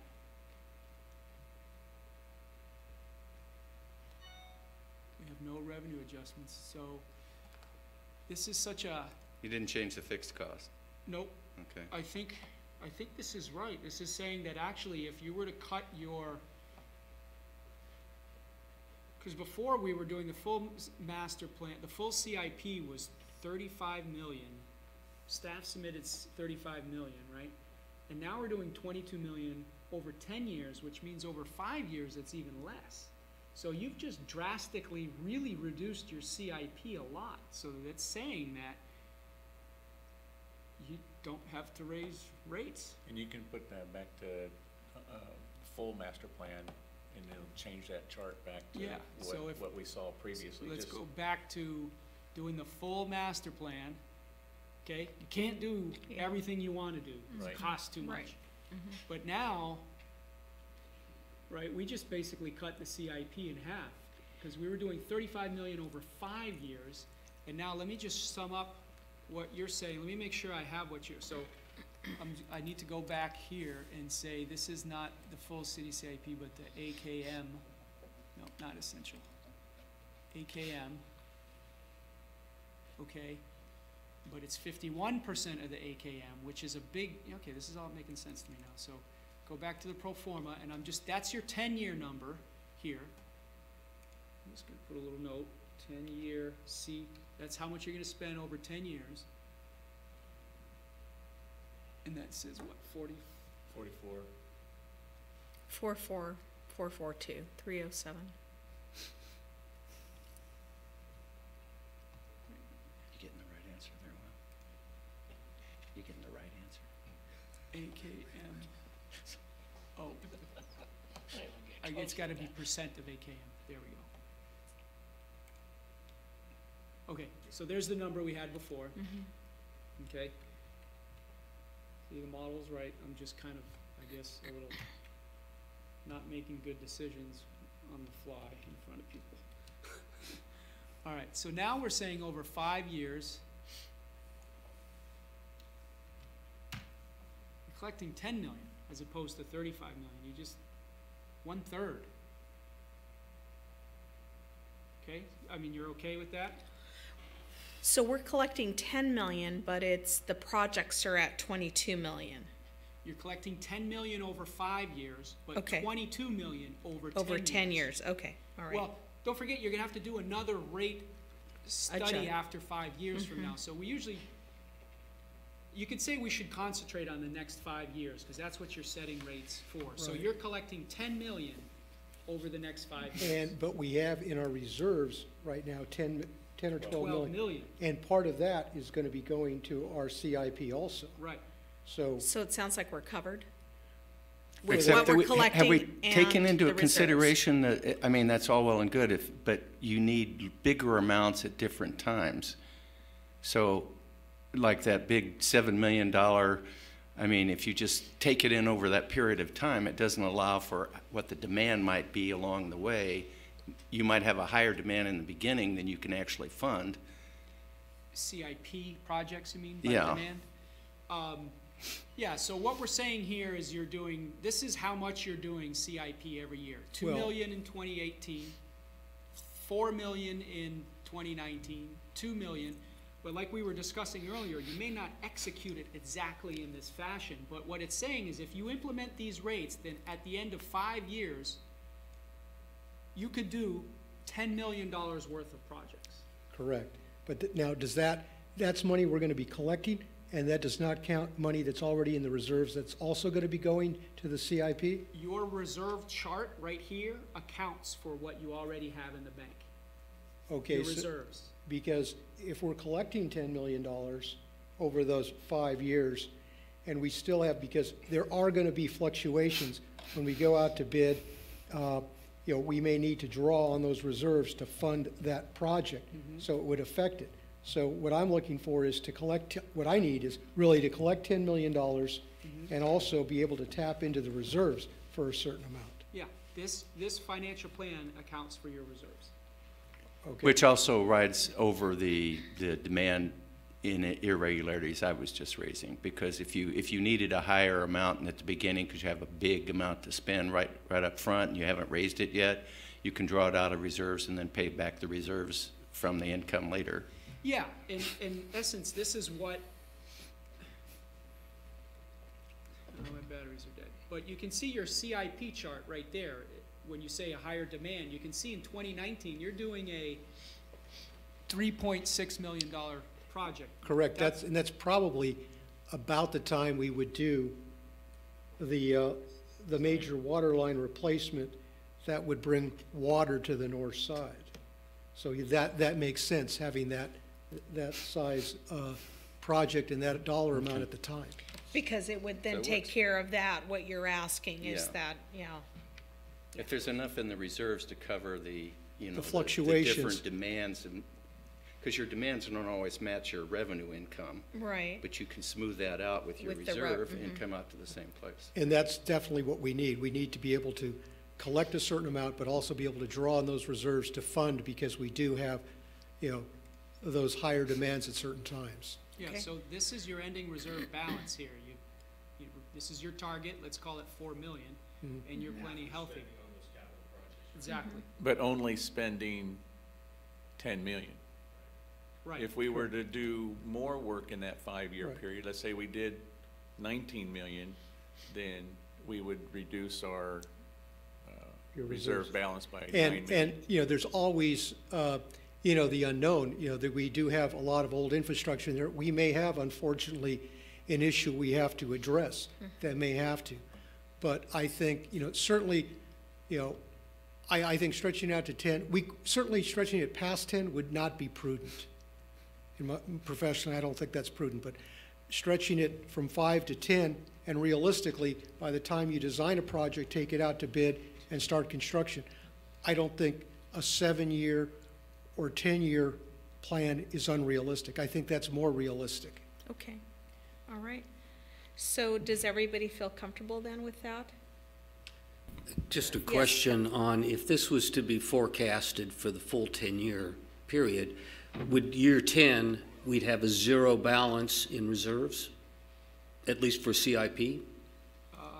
No, we do your pro forma here shows this is actually goes out to 10 years. So year 10 is, you see there's 2025. So in 2025, we're saying you would have around, 11, 13, your beginning balance would be 13. After you do capital, it would be 11 or 12 million. So I'd have reserve in there to address my unknowns that may come up. Yeah, in So it's a fact, pretty healthy figure for. Well, we are crossing our fingers on the I infrastructure. mean, well, I guess, in a perfect world, you want to zero out. You've got a capital plan that you've got, and you've got a dollar amount that you've pegged, and at the end of the day, in that 10-year build-out period, you'd expect to have zero balance in Well, your we reserve. haven't addressed, we're only addressing 50% of, we're not addressing the full CIP plan. So that additional $11 million, we may have to use for, infrastructure that gradually is failing along that, Okay. by that. So I certainly would not want to reduce it below that because we do have the unknowns. It'll be like Los Angeles and rushing around repairing. Right, brakes as right. fast And as as soon as that happens, then we just have, we're doing force account, and it just becomes, the whole process becomes very costly. We'd be drawing in consultants, we'd be issuing emergency emergency purchase orders, and,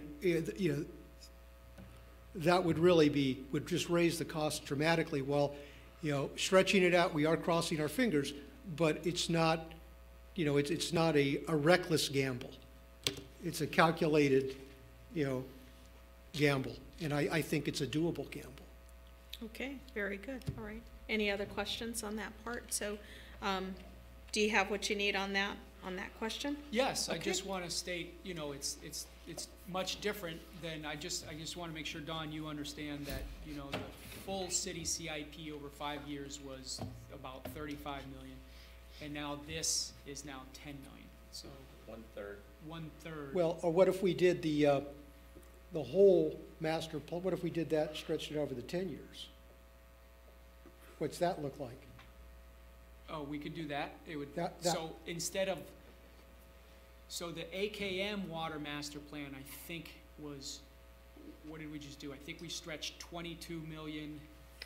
What I want to do is, I want to do the water master plan stretched out over 10 years and not 5 years. That's really what I want to do.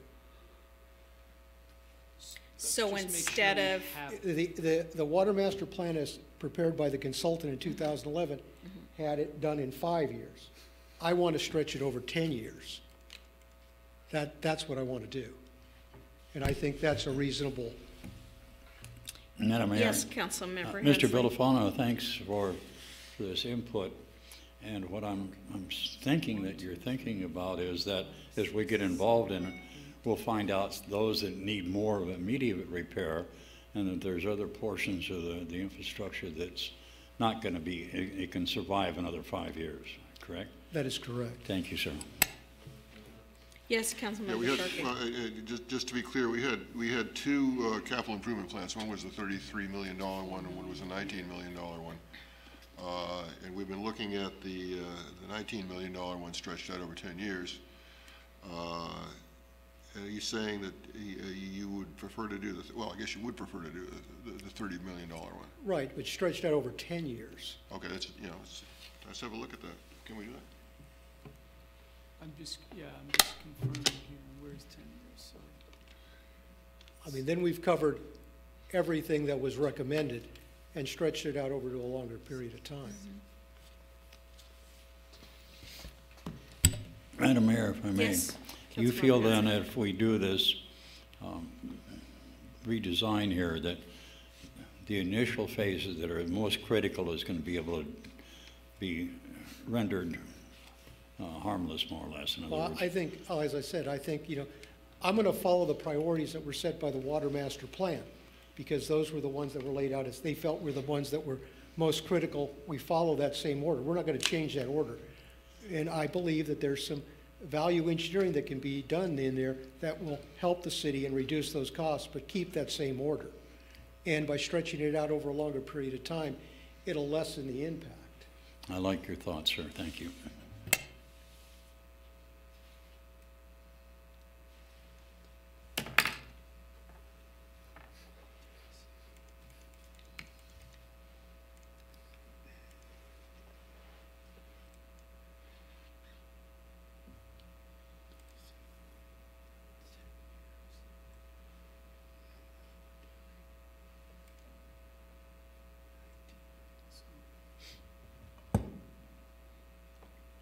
I appreciate our consultant's ability to work on the fly. So we're doing 19 million, this is before inflation, so we're doing 22 million over 10 years right now. And the original AKM is, your total cost in 2017 dollars is 35 million. Okay, He wants to do that over 10 years. I want to do that over 10 years. Okay, so if this is over,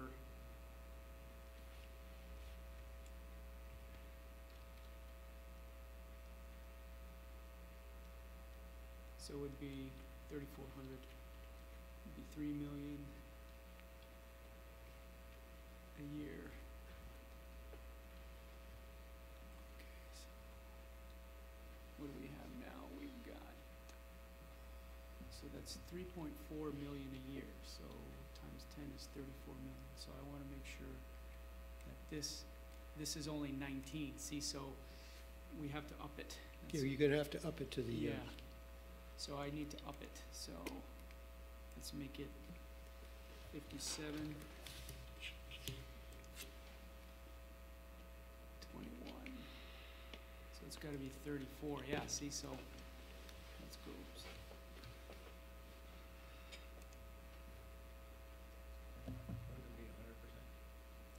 it should be 100% over 10 years. Yeah, so I think maybe you're not changing anything, Don. Let me see.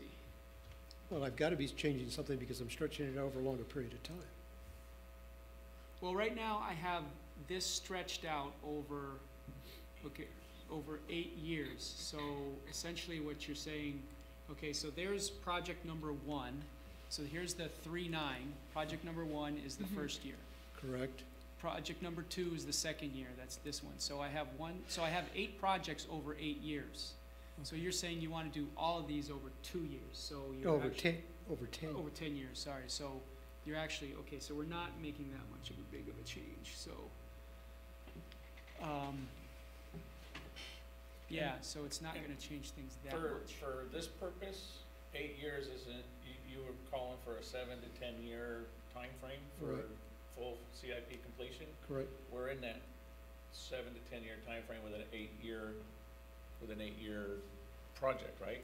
Well, if we're going to do the whole CIP, and we could probably stretch it out a few more years to try and to do that, because we've got. You're saying you've got it in there for 8 years, right? Yeah, I've got the full AKM master plan in there over 8 years. Yeah. Well, let's stretch it out to 12 years, because then I think that's still within the realm of doable based on our infrastructure, because we tackle the most aging infrastructure first. We follow the same priority and deal with the oldest and most critical parts first, just as laid out as the consultant did. And that's consistent with what I saw, that there was a longer useful life remaining for a lot of the infrastructure that's a lower priority. Correct. I mean, we're going to use their priority, but, I want to stretch it out so that it has the least impact and is still, it's a calculated risk, but one I feel that professionally I can support. If we move forward and deal with the most critical parts first, as laid out by our consultant, because they did a very good job in identifying the issues. Okay. Don, well, actually, when you started this process, we're not stretching it out to try and achieve a financial result. We're stretching it out because that's the reality of the timing that you'd be able to Right. effectuate. Oh, that is true too. I mean, it's both. I mean, but it has that result, but we couldn't do it faster anyway, as I think is It would- what you said, unless we brought in a lot more help. No, right. It would drive the costs up to implement it if we tried to fast track it. Mm-hmm. And, that brings up the point that if we eliminated, and I know no one here is going to eliminate it, but if we really cut a lot of the CIP out, we would be in that situation if we had, a number of water breaks and water issues. We'd be in that Chinese fire drill and have to bring in a lot of people to do something very quickly. And that certainly would drive the costs up tremendously. So, but my point is that you know, we can talk about how we're doing this because, but really, we're doing this because that's how Well, it will be done. implementation-wise, yes. Yeah. And looking at the remaining useful life, as Councilman Figgs said, is, yeah, I think it, you know, yeah, there's a calculated risk, but one that's supported, and I feel that can be done, and we can stretch it out. So we're just really transforming the Water Master Plan Into reality. Into reality. Yes, And then you look at what the financial results are, which are beneficial. exactly. So I apologize to have you keep dancing around there. No, that's okay, but what I would suggest is maybe I want to hopefully not make a mistake, so if we can take maybe a 10. Sure, what, like a break, 10-minute and break? I can do that. Okay. And then hopefully we can come back. So and we're gonna go with a revisit. 12-year plan there? We're gonna do $34.9 million over 12 years. Excellent, excellent, okay. And before we break, Councilmember Fig, did you have Oh, a it just, question? as we stretch this out, are you making adjustments in the time value of money? So that, is that, is already figured Yeah. into here? Okay. Yeah, it should be 3%, I think. Oh, Okay, so it's 3 o'clock, we'll take a 10-minute break. Thank you. I planned smart. I know. I planned right. No worries. Oh, no, I don't want the original. Have somebody send me a copy. I chomped on one, but the other one's still safe. Would you like Yeah, some bread? and then, I chopped on you know, one, next so I'm time we gonna have a take the one staff that's meeting, purple. if you could just hand me a folder with all that stuff, there's no hurry on it, you know.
Okay, so we've come back here, it's 3:11, and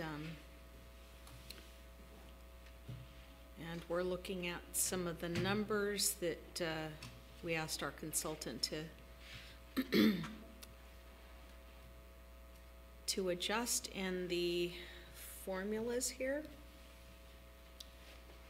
Okay, so let's just make sure I did everything correctly. So I took the original 34 million, let's call it 35, rounding, in the AKM master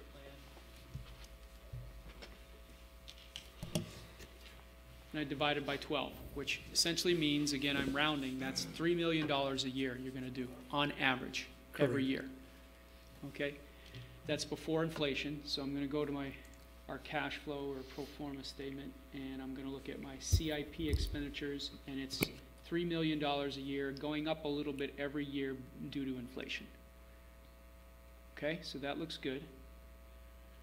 So now, I'm going to come back to the water dashboard, and we're going to look at your ending reserve balances. So it means that, this simply means that every year you're in the red a little bit, so your expenses are slightly outstripping your revenue, but that's okay because you have reserves and you're essentially buying down your rates a little bit. Okay? So right now I have 2.5% revenue adjustments, but again, this is what you're deciding on, but you could, if you wanted to, even go less. Okay? So I'm going to stop there simply because I could go another 0, but in rate setting, it's usually best. I find that the public is more tolerable of smaller increases a little bit every year as opposed to doing a big increase. So you don't want to put a complete halt on your brakes, on your rate increases, only to do a massive rate increase, say 3, 4, 5 years down the road. So here at some point, you know, you do, you know, we could put a 0 here, and you could still get away with it looking at your reserve balances here. I mean, that is an option, but it's up to you. I don't know. I'm tempted to be conservative and say, right now what we're saying is rates or your revenue will remain unchanged for 2 years. And then in fiscal year 2020, you would have a rate increase. Okay, so right now you're doing the master plan that we just discussed. Your RO is on. You're not touching your debt service. And now let's go look at rates.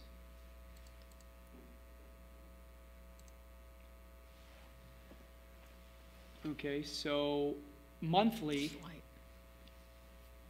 and this is with a rate structure of, I'm lowering, right now you're collecting 45% of your costs through a fixed charge, which is the midpoint. Okay? Okay. And your rates, you know what, I do have to do, there is something up here that I have to do. The model iterates something, it will only take me a second. 48.68164.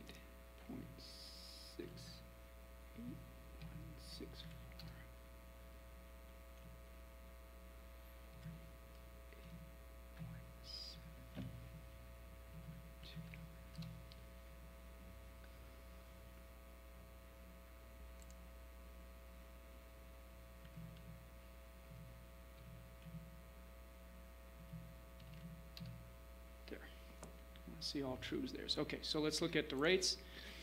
For your average customer, it's $1.64 a month. For most of your customers, it's 61 cents a month increase. That's because, remember, we are making some rate structure changes. So even though you're not getting any more revenue increase, we are changing the way your rate structure is, so there is somewhat of an impact.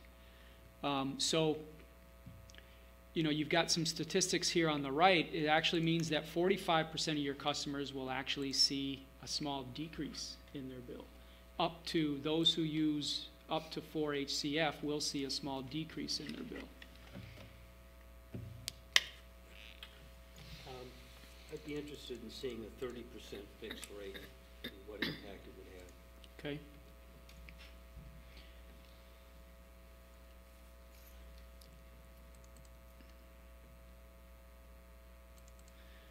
Okay, so for 30, I gotta go 40.5 and 0. Okay, so we got 3070. Okay, and I'm just gonna have to come back up here and do.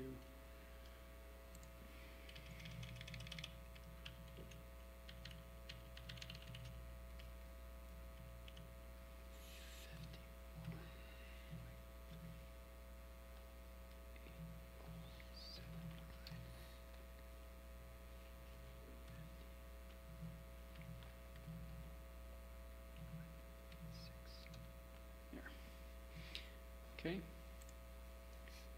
So you saw that line shift, okay?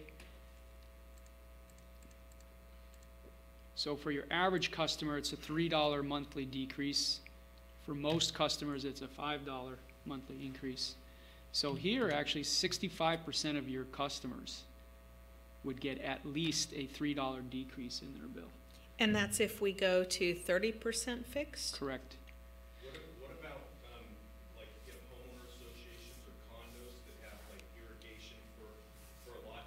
They may see a larger increase when you reduce the fixed cost. So even though the individual customer bill might be lower, they may pay more in homeowner, you know, association dues because that cost went up. Is there a way to show the multifamily? Yeah, multifamily, so 2 points there I think you're hitting on is first, you know, it goes without saying, but I'll say it is that, you know, those who use more, their bills are gonna go up, as you can see up here in the high water users pay more, and same thing on the graph.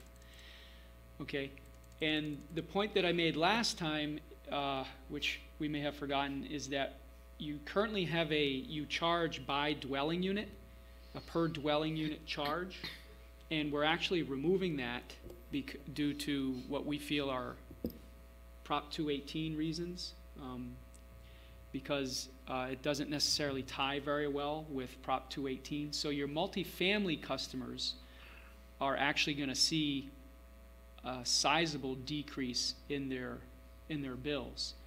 You know, that may not get transferred through to the tenants because, you know, you charge the owner of the multifamily complex. So they're going to get a decent savings, but they may not pass it through to the renters.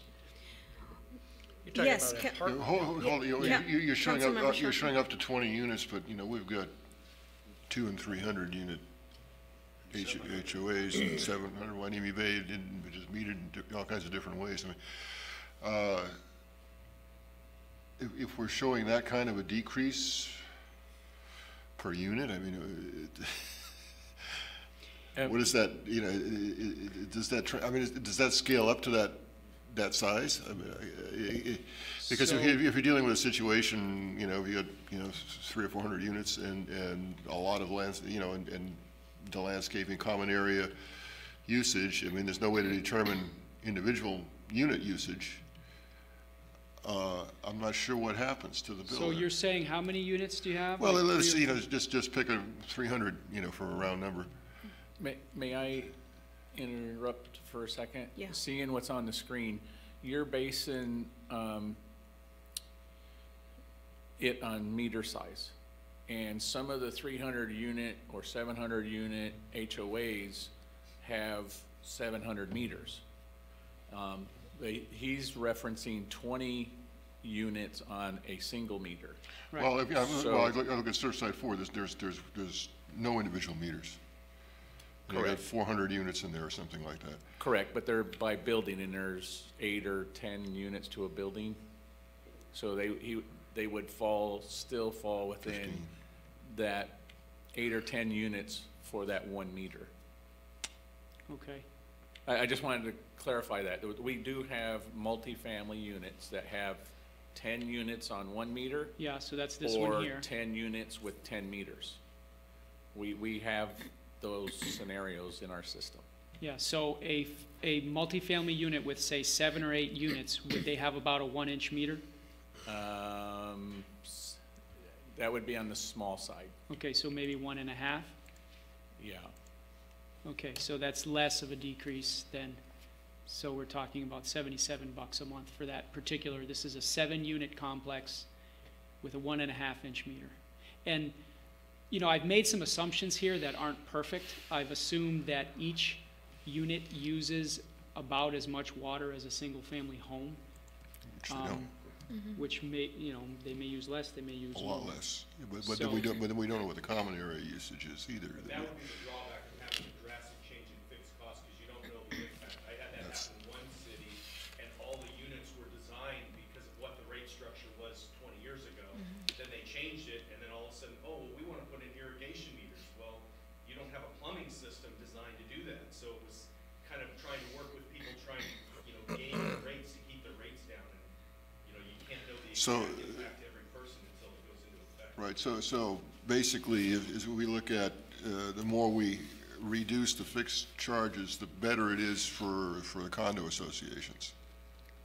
Well, it looks like on here, but it's probably gonna be more for the single family unit rather than, like most of the ones I've seen multifamily, I've seen 4-inch meters, 6-inch meters, and, you know, because they have to handle the volume of so many different customers, it becomes like an engineering calculation. And they designed it not really with rates in Sure. mind, and then all of a sudden they get the first bill, and whether it's an apartment owner or an HOA coming Right. in, they get, you know, they can mobilize the same kind of anger that single-family residents can do. And if you're trying to do it for the person that's a single person living in a single unit, it may drop their individual bill if they're individually metered, but it may also, you know, if it causes their HOA to drop too, then, you know, it's kind of proportional and fair, but we don't know the exact impact for that that specific unit. You know, it just looks like some awfully big numbers here to me. I don't know if we, you know, I don't know how Yeah. this works out. That's Councilman- why I wanted to caution about the meter size and the number of units. Because you bring up a valid point. There are large HOAs out there with hundreds of units, but they also have hundreds of meters. So that scenario right there, we have 300 units on an 1.5-inch meter is Yep. an unrealistic. No, I wasn't done. I was about to ask you, in fact, what size meter would a 300 unit have? I'd probably say 4 inches or Oh, no, much bigger than that. like 6 or 8 or, It's hard to say. I mean, I'd have to go by fixture units and size of the property. We had a 24-inch line for a 3,000 population prison. You know, That doesn't so- quite equate. But, yeah, they're single units and they're Small They're single units, but 1 meter. this was Pelican Bay. And no irrigation. Security. Yeah. Councilmember Hensley, I noticed you had your hand up. Yes, reflecting on it, I don't think it's gonna hurt Wainimi Bay that much because everybody there has a separate meter, and we don't have to worry about watering. The landscaping fee is taken over by the HOA. That's one of our biggest expenses for our HOA is the water meters for the common areas. So it reflects one way or another on me, I suppose, through the HOA, but my water bill might go down $3 a month, apparently. Could we go up, because we're just talking about, you know, families, but look at the commercial, you know, if we scroll up here, it looks like because there's less on fixed and more on variable, that they're going to see significant increases? Is that what we're seeing here? well, this assumes a 3/4 inch commercial meter. And yes, you have more in the volumetric charge. It depends, some commercial, what have I assumed here? So it looks like your average monthly use, this is for your average commercial property, which uses 42. So your average commercial would go up $81, yeah. This is with the 70/30. And I'm just curious, let's go back to the Was 45, yeah, let's, admittedly, maybe haven't studied this enough. Let's see, so 45 was 75, and 20.5. And I got my 45, 55. just making this adjustment here for you. You have a care line, and we kind of had to do some unique calculations for your lifeline. So 48.75.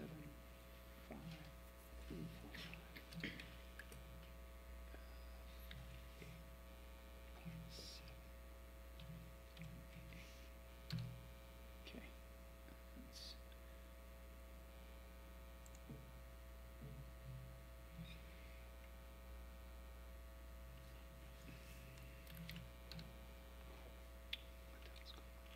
Messed up.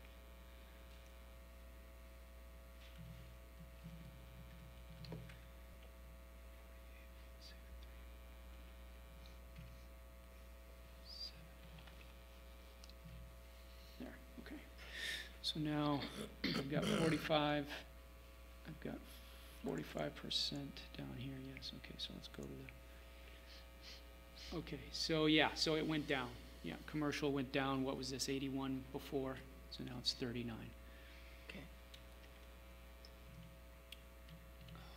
And Steve, we do have, back down to that 300 unit, we do have one association that has 201 units with 2 6-inch meters. So if you were to, say, split that in half, we'd have 100 units on 1 6-inch meter. And then that would be relevant to an actual account here in the city.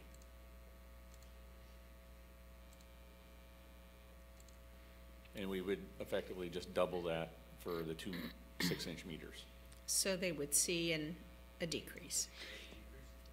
Yeah, they would see a decrease. So this is, yeah, so this is a rather unfortunate aspect of before, like I said, you were charging each unit, I think it was 37.62. You're charging each unit $37.62 a fixed charge. And now in rate setting, we allocate costs based on the size of your meter and how much water you use. That is the basis of allocating costs. Meter size and how much water do you use. And before you had this, I don't want to call it, before you were just charging by the dwelling unit. One dwelling unit is $37.62. And since it doesn't follow what we call textbook rate setting principles, we're making a conservative recommendation to remove that and implement these rates. Okay. That's Which called the effectively, fixed rate. that's what we're doing here when we Yes. drop the And fixed. so when you remove that and you now charge underneath this rate structure, it means, you know, your multifamily is going to go down because you're no longer charging by each unit, and it means others have to pay more. Okay, and so that is where we moved the fixed rate to 30%? Is that the final? Well, this now, you're currently at 45.55. Councilman Figs wanted to see 30.70. So I guess at this point, so we're okay with just kind of circling back. So we're happy now, I think, with the capital, I think, for rate Yes. setting purposes, right? So let me come back to, are you okay with your reserve balances sort of trending down over time? You have 0 and 0. You have 2 years where you're not touching the total amount of revenue for your water system, and then in 2020, you have a 2.5, and this could easily be 3%. 2.5 is just there because it was there before, but you could choose really any number you want. 3 is inflation. 2.5 is below long-term inflation. Anyone have any particular number? I would think it's safe to put in the inflation, just Okay. make it the standard. So long-term inflation, when I say long-term, I mean over 50 years, is about 3.1. So I think that's a good starting point. So we're happy with capital, we're happy with the revenue adjustments. So now I guess, yeah, the final question is, how do you want your rate structured? Are you comfortable? The reason why I'm slightly recommending 45 is just not to make, like your finance director said, not make any really drastic changes all at once. To go from 60 to 30, it might be what one consider a drastic change. So in the meantime, I would recommend 45 to 55, 45 fixed, 55 volumetric. And then in your next rate study, if you wanted to change it even lower, you could do it then, but of course, it's for you to decide. Yeah. Can we see that graph with the comparison of the red and blue lines? Yeah, up in the corner there, yeah. So that's the comparison with the 45% fixed rate. Yes, this is 45% fixed revenue collection, red being your current, blue being your proposed bills. And 45% of the users will see a decrease in their bills. I think that was the number you gave out. Yeah. 45% will see some type of decrease. And this is at 45% fixed? Yeah. Okay.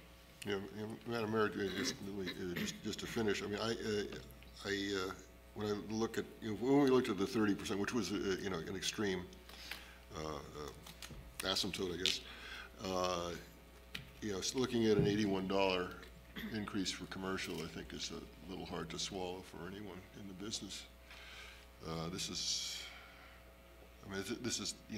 it's still an increase for the commercial user, but it's a lot more reasonable, and we're still getting a reduction for a significant portion of the population. Yeah, so we're seeing $40, yeah. Councilmember Hensel? Proper prior planning prevents poor performance, and if we're going to do something like this, I think it's critical that we can build a message so the public knows what we're setting. We don't want to look like Oxnard where they went 60% over 5 years or whatever it was. This will be appealing to the average person out here, and they can get maybe a better understanding of the fixed rate and the use rate. So I think it's something that we should design, that we are able to promote this when it gets ready to roll. Yeah, so this is a stepped approach to getting further lower fixed rate percentages. We went from all fixed in 2008 to then making these changes. So then the 45% seems pretty reasonable in order to continue to step down. And one other question I may ask. We had a system where we hired a company to go out and do the meter reading, or do we still utilize that company? Yes. We do. Okay. Is it better for us or to have our own meter readers, do you think? We're getting a pretty good price for the service with the contractor. It would require additional staff and to read the meters. Okay, yes. Just Councilmember Fay. I'm stuck on the 30% because that's the upper limit of all of our comparables in the survey data that's been done. So if we set it at 30%, we're at the high end of what everybody else is doing. And I just question, why would we buck the tide, so to speak? And one of the complaints that I think we hear are folks that are away from their residence for any length of time, and they're paying a pretty substantial fixed rate for not using any water. And so I advocate for the 30% because that's in keeping at the highest end of what our comparable partners in Southern California. So, Madam Mayor? Yes, Councilmember Hensley. I have to agree with Councilman Fig on this one. I think we should look at adjusting it more for the use instead of just the fixed rate. We may have to juggle some other figures around, but I would like to see the 30%, quite frankly. I think that's something that's substantial that we can go out to the public and let them know. And I think it's more equitable because there's a lot of people getting kind of a free ride off of the fixed rate. So if that's it's applicable to put a motion forth, I second that motion. So, well, we can just vote on that and then move forward. So could we have a roll call, please? So we have a motion that's been seconded to bring Madam Mayor, just to speak to the motion, once again, when I look at that figure of hitting a commercial, a small business in town with an $81 increase in their bill, I think that's too much, so I can't support that. Okay. So we do have a motion that's been seconded, and could we have a roll call, please? Councilmember Fig, Yes. Councilmember Hensley, Yes. Councilmember Sharkey, No. Mayor Pro Tem Berg, Yes. Mayor Schnapp. No. Now, I'd like to make a follow-up motion, if I might. I don't disagree with you, Mr. Sharkey, and if we have a situation here where our meter size is really kind of driving the commercial end, if there is a way to make some sort of adjustment, I'm not sure how to do that, if that's even possible, but I certainly agree that commercial's going to get hit. I don't fully understand why there's that change that occurs here in this model, but if there is a way to take another look at how charges are made to commercial property. Well, can I chime in, or is it a bad? Absolutely. No, yes, go ahead. So this bill that you're seeing here is reflective of the assumption that I've assumed your average commercial use. And I don't, just by driving around town, I don't know exactly what you have for commercial property, but this is your average use. And we all know that averages are funny numbers, right? If 3 people are in a room, and you've heard the thing. So a little shop like a jewelry store or a Subway or you know, a bank uses very little water. You know, just they don't even cook, they just go to the bathroom. So little shops are going to use, let's say, 4 a month or maybe even less. I'm just going to put in 8 right here for your little shops. So for your little shops, you know, it's $10 a month. Okay, so 42 is the average. I'm just wondering, what do you have in town? Do you have any, I don't know, produce washers? Do you have anything big? Laundromats, Okay, The port, anything bigger? the port's a massive water use. Okay, so that it's dry. That's so I took 42 as the average, but that's not. Remember, average is a funny statistic. I didn't calculate the mode, so you may look at that. You know, what did I have there before 42? You know, it says $40, but I would guess that for most little shops, it's not going to be $40. It's going to be less. Yeah, there's more mom and pop type occupancies, but you have the big users like the port, and then restaurants and a couple of laundromats that we have. But that's, you know, a limited number. Well, we do have quite a bit in Port Hueneme. I mean, we have our fair share of those kinds of businesses. Yeah, mom and pop restaurants. Yeah, we don't have chains here, so. Better off going to that lower fixed rate, but you might get some feedback and blowback from that, you know, making that drastic change, basically cutting it in half. Right. It is a fair rate by everybody, but somebody that's using a ton of water and not paying their fair share, when they do pay their fair share, they what you said. Yes, Councilmember Henson. Actually, the gentleman is obviously very correct for those people who use more water. But it might induce them to start saving some more water. And I don't see where the average little mom and pop restaurants are going to use that much. They filter their water. The new process, as I understand, is would you like to have water? Or if they don't give it to them, could I have water? It's kind of the, so I don't think it's going to hurt them. And the larger users, hey, it's more equitable. That's the main thing. So in this, did you already make those adjustments for the fixed at 30? I believe we're looking at 45 right now. No, I think Where's no? no, We're looking at 45% fixed revenue collection right now.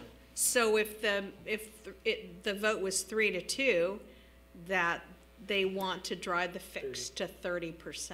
Oh, okay. Sorry, I think I was having a side conversation. You just voted on 30.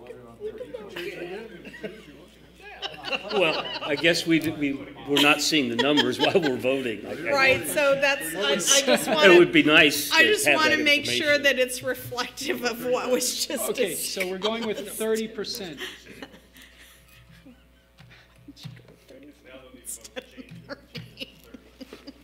Okay. Okay, so we're now at 30% fixed, 70% through your volume metric rates, which is in line with average, and now I just gotta make my, Your mystery calculation. yeah. Whatever that means there. Yeah, like I don't know where said, he's pulling the you have, I'm- 7981s. right here, this is my little, No, I don't want to know. I do. I do. Tell me what you're doing. so you have, I think it's a 7.5% discount for your lifeline. And we're continuing that. You have a lifeline rate, and we're continuing that. We're using non-rate revenue to create that discount, and that requires a certain calculation. That's what I'm doing here. Okay. It's, Could you take a moment to just talk about the lifeline rate? Because one of the early comments that I had made or suggestions is that we have 3 tiers above the fixed rate for volumetrics. And I was wondering, why not have tier 1 to be the lifeline? What is, considered to be minimum potable water usage for a household? And that be your tier 1. But you're saying we already have a lifeline rate? How does that fit into the tiers? Isn't it just a percentage off? yes. It's a Correct. percentage off. It's not Just a by percentage use. off, Doug Brigg was saying, Yeah. and at that time, we cut it from 15% to 7.5%. For those accounts that qualify Yeah. for the Southern California Right. gas, Which is a Yeah. mere pittance for people who don't have a Yeah. lot of money anyway. right. But it'll buy an extra can of dog food. Yeah, and it's not right. It's Well, of not- course, it's I not the look at it, if usage. there's significant cost savings to the customer, and we're concerned about the hit to the general fund if we do any kind of refinancing of debt, then maybe we discontinue that subsidy program, because in effect, we're achieving an overall reduction in the cost to the residential consumer. And so right now, I believe, what was that total? Was it like 45,000? The CARE program that we've allocated? It is the CARE program. If 45,000 a year subsidy? I just found out we had the CARE program today. Oh, okay. I've been to 6 different water districts and never seen it in place. I've had lots of people propose it and talk about it. And isn't it not just on water, but all of it? Water, sewer, trash? Yes, Yeah. it's the see, so utility it's bill not itself. just this one.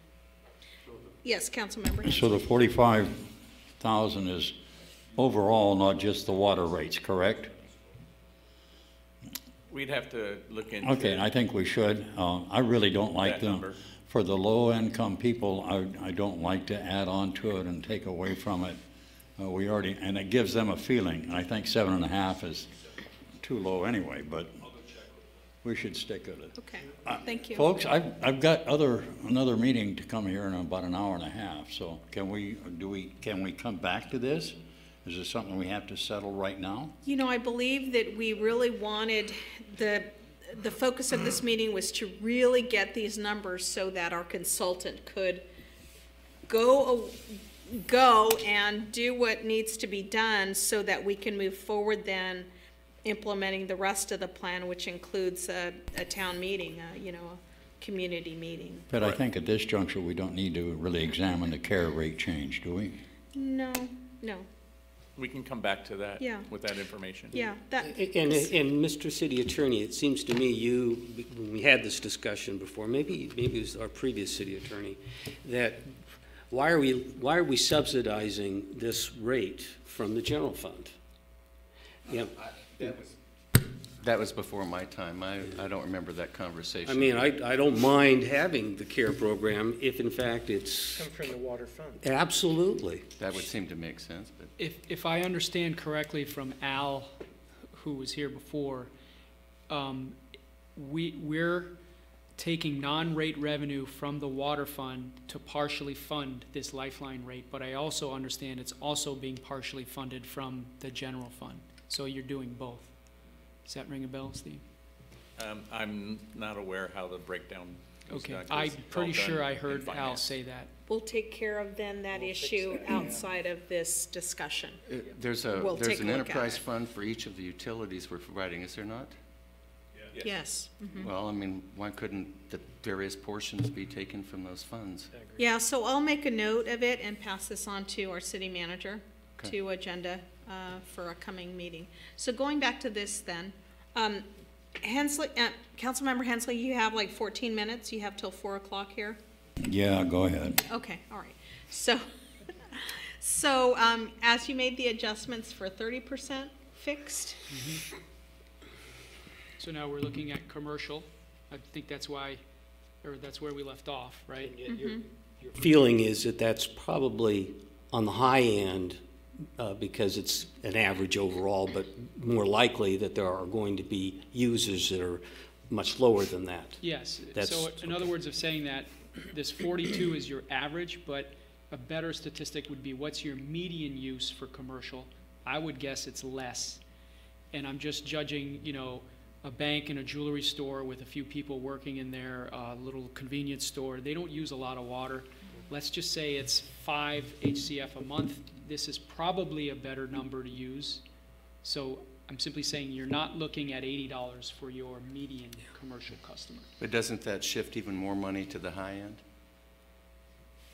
Or does it not? Am I misunderstanding? you mean if it's a 30% fixed cost? I mean, if we're then? working off of a set revenue and we shift lower cost, then that means your higher end gets bigger. Does it not? Yeah, Well, with the Doesn't it? 30/70, yes, the more you use, the more you pay. yeah. But when I make changes right here. Well, I know, but that we were doesn't looking at the average cost for a commercial at $81, and if you lower it to, you know, $12 or whatever, then that means that the above average have to be even more than $81 and probably considerably more. More acre feet usage. Yeah. I'm not sure what, you're working off of the total acre feet being used by that category? Is that what we're doing? Meter size. Okay. Yeah, it's based on how much water they use and what size meter do they have. Madam Mayor, if I may. Yes, I understand what our esteemed attorney is trying to tell us here, but it's the equitable aspect of how the rates are applied. In other words, in a sense, those businesses who do, or those persons who do use more water are being subsidized, in a sense, by the people who use less water. So I think it's pay for what you get type of thing, or bringing it closer to that. I was just looking at if you look at a high-end user and it turns out it's not $81, it's $350, I was looking at the political aspects of the council having people come in and be very Right. upset about that. So But- I don't care, I'm just trying to bring, you On know. the aspects of it, though, is how many people are going to have like that. I don't The know. base are going to use more, the port's going to use more. I don't know if That it'll may be affect. it, as far as Yeah, I know. no. And those are Those are- yeah. yeah. So maybe it'll encourage them to use a little bit less water. Pardon? It does Yeah. encourage conservation, yeah. And it's more equitable. And we haven't been equitable in this town for our water rates for a long time. And it's been a battle for 3 years for some of us. Thank you. So out of all the questions, we still have a couple of others to answer for you. We have about 11 minutes. No, I in don't this. think so. So we answered, We answered the RO on. We answered our Capital. capital plan of 35 million over 12 years. We answered the fixed rate of 30%. yeah, We answered the inflation rate of 3%. well, that's the revenue adjustment. So what we're saying here is you're happy with making no changes in the total water enterprise revenue for 2 years, and then Picking up inflation. picking up inflation. I'm just thinking ahead, I would have to. have a Prop 218 for changing the fixed component. Yeah, yeah. Even though we're reducing it? But not everyone. Not everyone. I've always been to has a low fixed component or very, I've seen some like 10, 15%, but it's always based on rates so that you have a large fluctuation in the rates. Yeah, so essentially, I'm thinking ahead to the public workshop. We would basically say that the water enterprise is not collecting any more money. However, we are restructuring the rates based on rate-setting principles to meet Prop 218. And then I would show bills before, and your typical bill before and your typical bill after. I don't think, so basically I'm going to take this and move forward to the we're going to take this and move forward to the public workshop, right? Well, there are a couple of things we haven't concluded. What about the? Correct, because that's on my list. Go ahead. Well, it's looking at the refi, a recasting of the loan, both relative to reducing principal to account for previous water charges of municipal water purposes, and then with the RO being in a bypass mode. And I think it was a figure of $100,000 for 1 year, I think it was. So it's a 2-year period that we haven't had, the benefit of the RO system. So that's a $200,000, in my view, to be reduced against that principal, the loan between the city and the water authority or water utility account. And then we had this discussion regarding water usage, which I think we get a 50% somewhere in there share, whatever that savings is. 50%? Isn't our allocation among our member agencies, it's about 50%? About 54%. Okay. And I'm not certain of the number, but the chart that you previously furnished that showed, it seemed to me, somewhere between $300,000 and $350,000. That is below budget, because the budget was targeted at RO, and since we've been in a blend-only mode, there is a savings of water charge or water cost, purchasing of water. So that figure, for grins, we'll just say it's $150,000. So that's $250,000 for 2 years. So that's $500,000, in my view, that should be added to the $800,000, which is the acknowledgement or credit given back to the ratepayers that have been charged for municipal water purposes. But I'd like to argue against that and say that we have actually had to go out and buy more expensive water through the Callegas versus United when the demand has peaked and there have been other things going on. So, so in one way, yes, I see yours, but in another way, I think we've had that money to make those adjustments without necessarily going back to the ratepayer and charging them more based on the kind of portfolio that we're carrying for water. Plus, the end-of-year true-up accounts for overcharges. For example, if, I don't know what it was, I don't know the numbers from ending year to ending year. That's a financial department business. But if there was, in essence, $200,000 in savings from what was budgeted, then that end-of-year process accounted for that $200,000 in savings. Well, then that kind of gets back to some of our earlier discussion. How was it accounted for? In the true-up process. Well, what you're saying is that the savings never really got translated back to the ratepayer. It went to reserves. No. In the city, when the rates are set and the operating cost is less in 1 year, there's no true-up process for the city.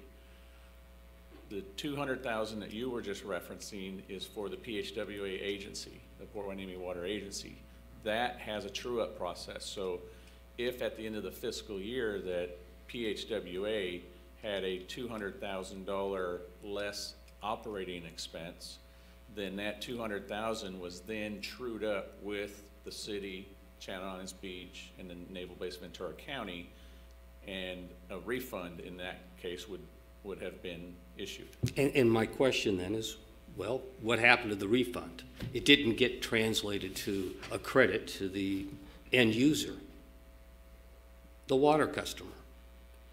The water customer is the city for PHWA. The water customer No, I'm talking about our ratepayers within the city. Okay. Is it so, we get a credit, $5, whatever it is. how does the ratepayer benefit from that refund that came by way of the water agency? I don't know how you would, I think in theory it would cause your reserves to go up, because then the city would pay less to the water agency for that. So, you know, if you budgeted 100,000, you only spent 80 because of the true up, then 20,000 would be a savings. It wasn't spent, so it should, in effect, cause the Go into reserves reserves. to go up. No, but my point is that For the rates is really, if you institute any rate increases, that's kind of where you would do the okay. true up to see. I guess my point here is that we had a period of 2 years where the RO facility hasn't been operational, okay? And that translated to savings in our budget because it wasn't operational. We weren't, using the system the way it was designed. And those savings never really got translated to the user who's paying for something that they're not receiving. That's my concern here. And so the fact that you can account that refund went to the reserves, well, but you didn't need that money for the reserves. You never planned to have that money for the reserves. And so the ratepayer, this is where I said earlier today, is that at the end, when we get to the point of the Prop 218 hearing, I'm hoping we'll have a policy that talks about an annual true-up to the ratepayer. So that when we do have these operational situations where RO isn't online, that at the end of the day, the ratepayer will be credited for whatever that savings are realized, and that gets factored into the next year's rates. Okay, that's what I'm trying to get to. And what I heard is $100,000 per year for manpower and materials and operational costs, and then I'm trying to figure out this whole water issue. If we found that last year we had a $350,000, whatever it was, savings because it was under budget, and the budget benchmark was RO online, well, I'm suggesting that we should have a credit, and half of that comes to the city by way of the true-up process. So add the $100,000 a year for manpower, materials, operations, 100 and whatever that figure is, 150,000 for the water savings. That's, $250 a year, 2 years, it's $500,000. That's what I'm trying to suggest. Is my math wrong? in the numbers, no. Is the RO paid for by the PHWA, the water agency, or is it the water plant fund? Because we have a water utility fund, a water plant fund, and then the PHWA. I'm just kind of understanding this too, so I'm sorry. The water cost comes from the 443 account. Yeah, that's our utility then. I think because the PHWA, I think is 990. 990. Okay. I'm sorry, but that doesn't, does everybody understand what that means? True up with the water agency probably don't equate. The So I, 441 is the city's water operating account. 443 is the Port Hueneme Water Agency's Okay, operating account. Okay, well, forget numbered accounts. Let's talk about how it actually works. I mean, PHWA pays for the operation of the plant and then allocates that cost to the various members? Correct. Okay, so I don't care what number account it is, that's the way it works. All right, so if there's a savings of $200,000 and the city's percentage of water use, or I'm not sure how you calculate it, but water use, let's say, is 50%, then it translates to $100,000 savings to us. Correct. Okay. Then what happens in your budgeting for the next year? Do you use the same operating cost, or do you reduce it by $100,000? We don't use the same operating costs. The true-up occurs, I believe, by September of each year. So that book is closed in September. Like right now, I'll start my budget process for next fiscal year, probably in January. And I will look at what the cost of water is for both sources. I'll look at our current demand and see what our annual demand or need would be. And then I start doing the calculations on what the budget estimate would be. And then it's just that, it's an estimate, and if we say it's $750 an acre foot cost to each of the member agencies, then that's what we charge, $750 an acre foot. If at the end of the year we find that our operating cost was lower than what we budgeted, say $50 an acre foot lower, then we would issue a refund to that member agency of $50 per acre foot purchased in the true-up process. But that happens months after you've closed your budget. Usually September of each year. So I'm just trying to understand, you haven't adjusted the budget going forward then for that true-up. So that's why you say it goes into the reserves, basically. Correct. Okay. And then the next year, we start the whole process over again based on projected, like for example, if we decide to replace the membranes this year, that's $600,000. I would have to put that into my budget estimate. And so every year, the operating cost of the facility can change depending on CIP. Yeah, but what we're talking about is the percentage operation of the RO. It's the RO that we're really dealing with. So you will make assumptions about how much of the RO will be online or on bypass. Is that correct? No, in the budget process, we consider the system to be online. All the time? With membranes, correct. Okay. That way, if and when we are operating, the budget is there to do so. Gotcha. And so it's not unusual for it to be. That's prudent, I would think. But then that's going to result in an excess in the theory that Mr. Figg was referring to. That means you're going to have that excess most of the time because we haven't ever been online all the time. Correct. Okay. And that would ultimately be able to be tracked, ultimately. But then we would have to try and determine how do you refund individual customers versus commercial customers, or, by the usage that each one had. My thought was if they were taking it into account on the budget going forward, you've already returned it because the whole budget goes down and your rates should be adjusted. But they're not doing that because they don't have those numbers in hand when they do the budget. So there really hasn't been A true-up. I mean, in my mind, a true-up means that you take into account. But on the other hand, the reserves are going to be seriously depleted because of the capital needs. So I'm just trying to think. Okay. You built for that too. So Let's try this in a different way.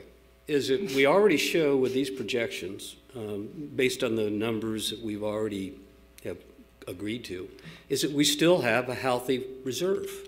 And instead of reducing the principal of the loan between the water utility account and the general fund, why not take whatever credit we can agree on out of the reserves, plug that into this formula, and that's going to make an adjustment to the rates over that 5-year period.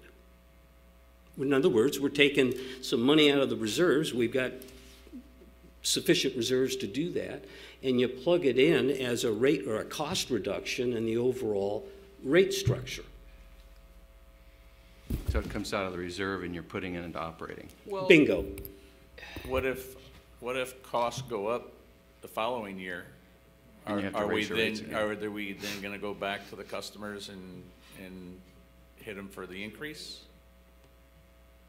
Well, the purpose of setting the rates and having them be as close to realistic as possible is to absorb those periods where your operational costs are lower one year, and the next year, if the operational cost goes up, your rate to the customers remains the same. So you're not doing this give and take, or refund and. Well, one of the things we recharge. probably don't want to do is have to draw on the reserves every year, because I think that's pretty much why we got into trouble on the general fund, is we didn't have enough revenue in the general fund, so we're drawing down reserves. We don't want to do that. Right. That's what you're doing here. Right? Look, you see the graph on the right? You see how your reserves are going down every year? The decisions that we've made thus far are such. Well, to a point. Yeah. Right, but that's to a point. That's to deal with the capital cost issue. And I think what we're talking about is an operating concept that would carry on beyond that point. So what I would say is that I would only be concerned that we not be in a position where we have to go to the reserves every year, because that's where we're drawing this true up from. Because eventually you run out of reserves over time, and when you should have been raising rates. And that's instead of raising revenue, the general fund, we were drawing on reserves, and that's why we have a structural deficit.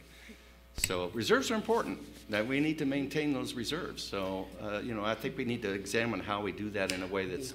I suggested that because Mr. Sharkey in particular is concerned about the impact to the general fund by virtue of the loan that exists between the water account and the general fund. And so my original concept was to reduce the principal of that loan by whatever credit we end up agreeing upon, but that would then translate to a reduction of interest accruals that go back to the general fund because we're reducing the principal. That's why I'm suggesting the reserve, because there is funds available right now that could be used, spread over 5 years, that credits the ratepayer, because we're going to reduce our operating costs by, we'll just say $1 million from the reserves. And you spread that over 5 years, that may translate to, a few dollars. Who knows? You'd have to run the model here to accomplish that. But the point is that we're being transparent, and that's probably the wrong term, is that we're trying to correct an issue that it's all about fairness, and that people have been paying for something that they haven't received. And in the case of the city's own municipal water practices, was charging ratepayers for their own expenses that should have been charged to the general fund. So all I'm trying to do is to achieve some sort of a, fairness. It's a doctrine of fairness. So, yes, so it sounds like Mr. Viafano wants to answer maybe and make some statements. Go ahead. I would like just to say, I think, you made some sound decisions, and we've been able to spread the capital projects program over a reasonable time that makes sense from implementation, and it has a positive effect as far as cash flow. But really to draw down the reserves to, pay back or to, I have to caution against that, because, there's, we are taking a calculated risk, but I think it's justifiable and supportable. But in Southern California, as well as California, it's not a matter of if, it's a matter of when we have an earthquake. And I caution that, depleting the reserves too much, we don't have the reserves to deal with an earthquake. And it will happen sooner or later. So I just wanted to... Well, did the spread that we've already talked about, it reduce the reserves? Does it reduce it below a point that you think is safe? No, I think what we have there, what they show there is we're fine, but to reduce it beyond what's there now, I just, I want to caution that you look carefully at that, because we do need to have funds in the reserve for an emergency. For example, an earthquake, which, hopefully, it will eventually happen, something. And so I just want to bring that up as a caution. And it's always easier to give money back slowly than to reverse yourself and say, well, okay, we gave you much back, but now we have to have it all back plus some more because something else happened. Correct. That's hard to do. I just want to caution on that. Yeah. Thank you. Okay, thank you. So I saw, yes, Councilmember Sharkey. Yeah, any refund as it is goes into the reserves, and that's one of the reasons the reserves are where they are, and that figures into the rate setting, and that's one reason we're able to go look at this proposal with having no rate increases for the next 2 years. So it does get back, and it does, and I don't know, the alternative would be, I guess, to tinker with the rates every year. I don't know mechanically how you would do that in an equitable way.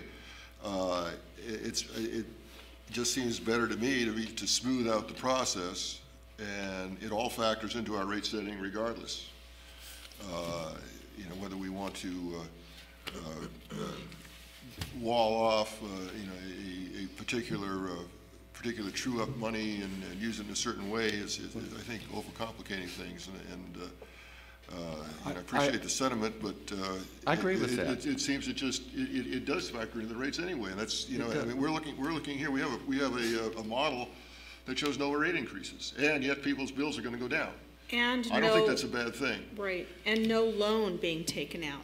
This is actually working with the money that we have Right. in-house and collecting money appropriate in order to do Well, this I capital have improvement. no objection to that. I would say to the council, though, if there is an appetite to find some mechanism to do some kind of return along the lines that Mr. Figg is discussing, I would suggest that you look at reducing the interest rate on the loan rather than the principal.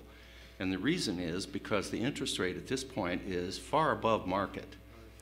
And I think that that you can make an equitable argument that is simply acknowledging the realities, and that there would be I think we figured out something like a $250,000 benefit to the fund by doing that, which is a way, and we don't have to do that, but that's a way of returning a benefit to the ratepayers that kind of offsets some of these other inequities. And as I said before, we really have very limited ways of dealing with revenue and costs in the enterprise fund. It's a very closed system. But the general fund has a variety of ways where we can boost revenue. You've already pretty much cut the costs, I think, but we have a variety of ways to boost the revenue. And I'd rather see that little bit go out and benefit those ratepayers and allow the economic development process to offset the money that you're shifting back to the ratepayers on an equitable basis. So, you know, we take a positive, strong approach to economic development. We do that, it brings in the revenue, and this $250,000 a year becomes irrelevant.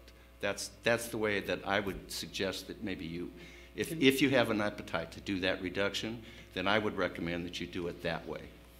A reduction of the interest of the existing outstanding balance of the debt, and that conceivably between that and the 5% earnings right now is going to get us close. I'd like to see the numbers. Will get us close to it's not perfect. The credit. I understand. It's not perfect, but it's a good faith effort. That's what I'm looking for. You know, and I like the logic of reducing the interest rate and back to where it needs to be relative to the market. That's a good approach. Yeah, it's truing up based on what the market is. You know, back when it was 8%, there was a reason why. When it was trued up to 5%, there was a reason why, and so now we have another reason at this point. And the fact is that this, I don't know how long the amortization, well, it's 30 years you said, so this benefit is going to go for a long time. And I think, Mr. Figg, if you add up the numbers, you're probably going to far exceed the total credit I think you're looking correct. for. Yeah, you'd get there in a couple of years. But I'd like our finance wizard to maybe run those numbers. And, you know, if we're talking about reducing the interest rate, are we also then going to recast the loan for a 30-year period? Or, I mean, you know, right now I think we've got about 15 years left on the note. You know, I think they're different terms because Yeah, some started earlier. We probably shouldn't mess with the term if we can avoid it, because that's going to raise eyebrows with the regulators, but we certainly have a defensible position on the interest. So my recommendation is we go forward with an interest reduction, we keep the principal as it is, and see how this will affect the model. All right, so is that I'll make that a motion, sure. yeah, is there a second to that? All right, roll call, please. Councilmember Figg? Yes. Councilmember Hensley? Yes. Councilmember Sharkey? Nope. Mayor Pro Tem Berg? Yes. Mayor Schnapp? Yes. Okay, so. Was there anything else on your list? It was so then it was the city owing for water of $800,000, but I think we went to the formula of reducing down the interest rate instead of that. Yeah. So we won't touch that as one of the questions. And then Mr. McDonald could come back with some numbers, and we'll see what that adds up over the. Because the other way you're gonna have on your balance sheet, it's gonna show a one-time, say it's 800,000, one-time expense on there, so it's gonna make your deficit look a lot worse, even though it's not that year's cost. Yeah. Now, because we are paying it, it gets shown in the current, financials, but if we did that one-time one, it wouldn't drop the reserves, it'd drop the reserves by 800, but it would show as a deficit. Whereas this way, it reduces the revenue, but in the same token, we're finding means to increase Well, the revenue. we don't want to be showing any more deficits. Yeah. There was one other thing you had pointed out to our consultant, is our reserves are 7.5% of asset value. Was there anything we needed to see there? Anything that this body needed to decide on that? Just that you're happy with it? Okay, because I had that as question 6. Is everybody happy with that? Just a question, did we not have a policy previously for either operating or capital reserves? I believe you had a policy for operating, but not for capital. And do you recall what the operating was? 25% of yearly O&M. Well, that's what we're doing now, but did we have that policy in place previously? I don't. That's a city policy, I'm pretty sure.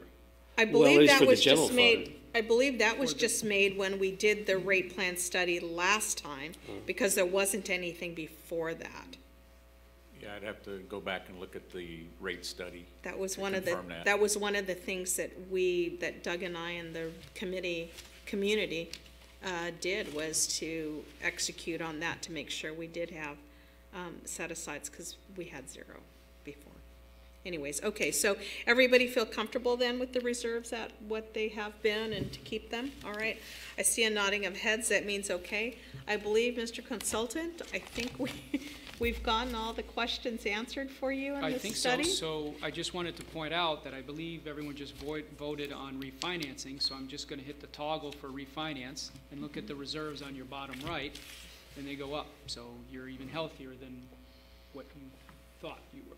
And that's Okay. at 2.87? Yeah. All right. So, Mr. Hickox, is there anything else we need here? How does that work? Don't ask. It's all, he's the Okay, wizard. okay, We'll pay less interest every year for that. He's right, the wizard okay. behind the curtain. Go ahead, You're Mr. saving. But this reduces, I'm just trying, okay, but this reduces the debt cost to the water fund. And how does it translate to the ratepayer? I mean, that's what I was, always that's- trying to get that's- to. That's the next step, is the only thing that translates to the ratepayer is this line right here in the model. So as of right now, all that has happened is you're a healthier city with healthier reserves. For it to translate to the ratepayer, you would have to come up here and say the water enterprise is going to collect less revenue. Right. So you can do that by either delaying, you can go out to 2020 and say, okay, we're still not going to do a rate increase in 2020, and your reserves went down a hair. So you just, by doing that, one option, and not the only option, is you're buying yourself no revenue adjustments for a number of years. Okay, so what this is saying is that for 1, 2, 3, 4 years, even more than that, 5 years, you're not touching the revenue. Your reserves are healthy, but remember, we're still making the rate structure change, so there are going to be bill changes. Well, even if you have an increase in the rate, though, that you're still getting the benefit of the interest rate reduction. Yes. It's just other factors that cause you to increase it. Yes, But a that's- rate that- structure If change. the resident is gone because the fixed rate has been cut in half, their bill will drop down because they're paying less. Well, that's what I'm trying to get to, and that would So- be by reducing or zeroing out Yeah, the so you- annual increases. Right, and you could go even Or by beyond reducing that. future increases by the savings of that's what we're also going to get. It's going to be an ongoing benefit. You just won't increase as much later because that interest factor is going to carry through. It'll reduce because it's not a, what am I trying to The say? fixed cost component is. Yeah, okay. The So- volumetric, if they use a lot of water, they may pay. No, I'm just talking about the loan itself. It's a reducing balance loan, so the interest rate goes down every time. If we keep the same payment at the same amount, the principal will drop faster too. Okay, But if the only negative impact is the general fund will get less interest revenue. right. The bottom line, though, is there's going to be an interest savings component running through the rate structure of the ratepayers for years until we finish paying off this loan. And the benefit will be seen in either deferred or lower increases.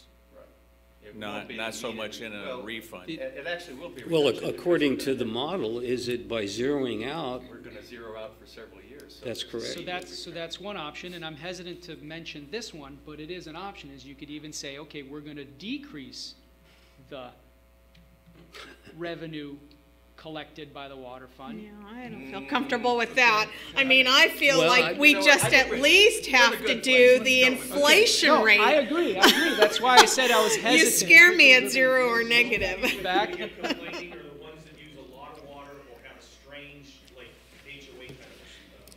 Yeah, so my feeling is that we need the adjustment in there because we're setting rates for maybe a period of 5 years here. We've already seen that we've made major changes with, the interest rate on the loan, with the fixed being 30% and so many other adjustments that I feel that this is a really small give me here, just to make sure that we are afloat.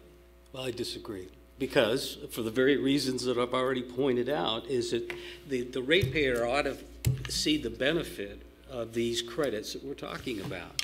And so, and we've got healthy reserves. But we've done it already with their, If you with zeroed these truing out- up their fixed cost to 30%. Well- And then allowing there to be a rate adjustment from 5% to almost half it to 2.87. Rate increase in 3 years and set at 3%. We'll come back to council, look at those financials and make an actual rate decision with which the top that we could do is 3%. That's We can all we're decide saying. 0 at that time if our reserves are Yeah. healthy and the capital looks good. It's just giving us that room, that cushion. So we have direction to So I make I don't know if I have to make a motion here on Right. doing that, but You know, you've been setting moving on the others, so it's probably a good idea. setting a just to ceiling. be consistent to accept the advice or the decisions that have been made. You can reiterate them if you like, or. The others I won't go back to, but maybe this one, Okay. maybe make a motion on this That's one. true, the others have already been decided. Yeah, I don't want to go back there again. But on the, what do we call it, the water revenue adjustment line, that for the first 2 years, there would be 0% adjusted, and then for the next, what do we have, 7 years, that the ceiling would be 3% that we could possibly adjust. It could stay 0. Actually, what we're doing, I think, is we're giving direction to reduce the interest rate on the loan, and it has all of those effects, but. We've already done that vote. We've already done the vote on reducing the interest Okay, rate. You're right.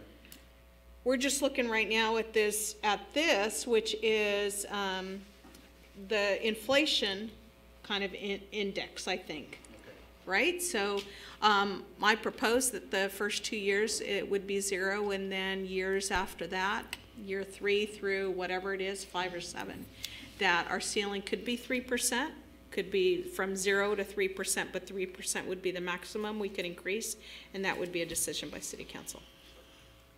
Okay? So Madam there's some. Mayor, if I may, Yes. I see Councilman over there almost falling asleep. And I'm trying to get this all formulated in my mind again. We're going to contain the 30% fixed rate, are we not? We're not playing around with that. as No, part of that's the already 2-year. decided. Okay. Yeah, 30% fixed rate Okay. has already been And decided. 2 years, okay. Yeah, okay. So could we have a roll call then for that? I hear a second? Second. Yeah, uh-huh. Councilmember Fig, Yes. Councilmember Hensley. Yes. Councilmember Sharkey, Oh, yep. Mayor Pro Tem Berg, Yes. Mayor Schnapp. Yes. Okay, so with that, I believe we've answered all the questions. Yes. And will there then be a report coming back at the next council meeting? Yes, what I'd like to do, first of all, is thank you for having these discussions today. That gives the consultant the information he was needing to now clean up and really work with the model. It gives us an opportunity now to establish our schedule moving forward. So what I would like to do is ask the consultant to provide a brief summary of what it would take to bring this to finalization. We have a public workshop that needs to be scheduled. We'll have to come back to council for a final presentation and adoption. That would have to be scheduled. We kind of need to get an idea of when we might need to have that in place. How soon do we want to do the 218 process? How soon do we want the rates to actually go in effect? We did talk today about March as a target, but I believe that's up to council to set. So, you know, some of the decisions still need to be made, but I'd like to have Mr. Gagnon, if he would, just provide, you know, maybe the next step. I think you nailed it, Steve. In the scope, I think we're doing a public workshop, right, which would be a presentation here to the public. In order to do that, we would probably want to have all of the decisions made. When will the 218 go out? When will the rates go into effect? We would probably want that before we have the public workshop. Okay. So so we would have to work on that. I mean, the model assumes the rates are effective sometime in March. And if we don't meet that, I mean, if it's delayed by 1 month, you know, that's not major impacts to the model. But obviously, if it's delayed by 3 or 6 months, then that, you know, changes the numbers. Changes the numbers. But I would think we put together, so we have to figure out that schedule, but then we have to put together a presentation, which I'll run by you, and then I come back here and do a public workshop to disseminate this information to the public, tell them all our assumptions, give them a very brief how we set rates, tell them how it's going to impact them on their bill, which you've all seen here already today, and then basically take their feedback and then come back and do I'd have to check the scope, but I don't know if I'm coming back and doing a final city council presentation or if you are. But the city council needs to consider the public's input, right, and then I'll do follow up with a Prop 218 public hearing. So there's still a lot of work to be done in 90 days. Just that right there is time consuming. Yeah. So Would we possibly then see just an updated report maybe from you on the 16th, our next meeting? if council is acceptable to that, we can just do a staff report. Yeah, on maybe identifying even some of these dates, the target for the items. Okay, well done. Thank you, team, for sticking it out here. It's 4:28, and so we will then adjourn to the regular meeting to be held on January 16th at 6:30 here in council chambers. Merry Christmas, happy holidays.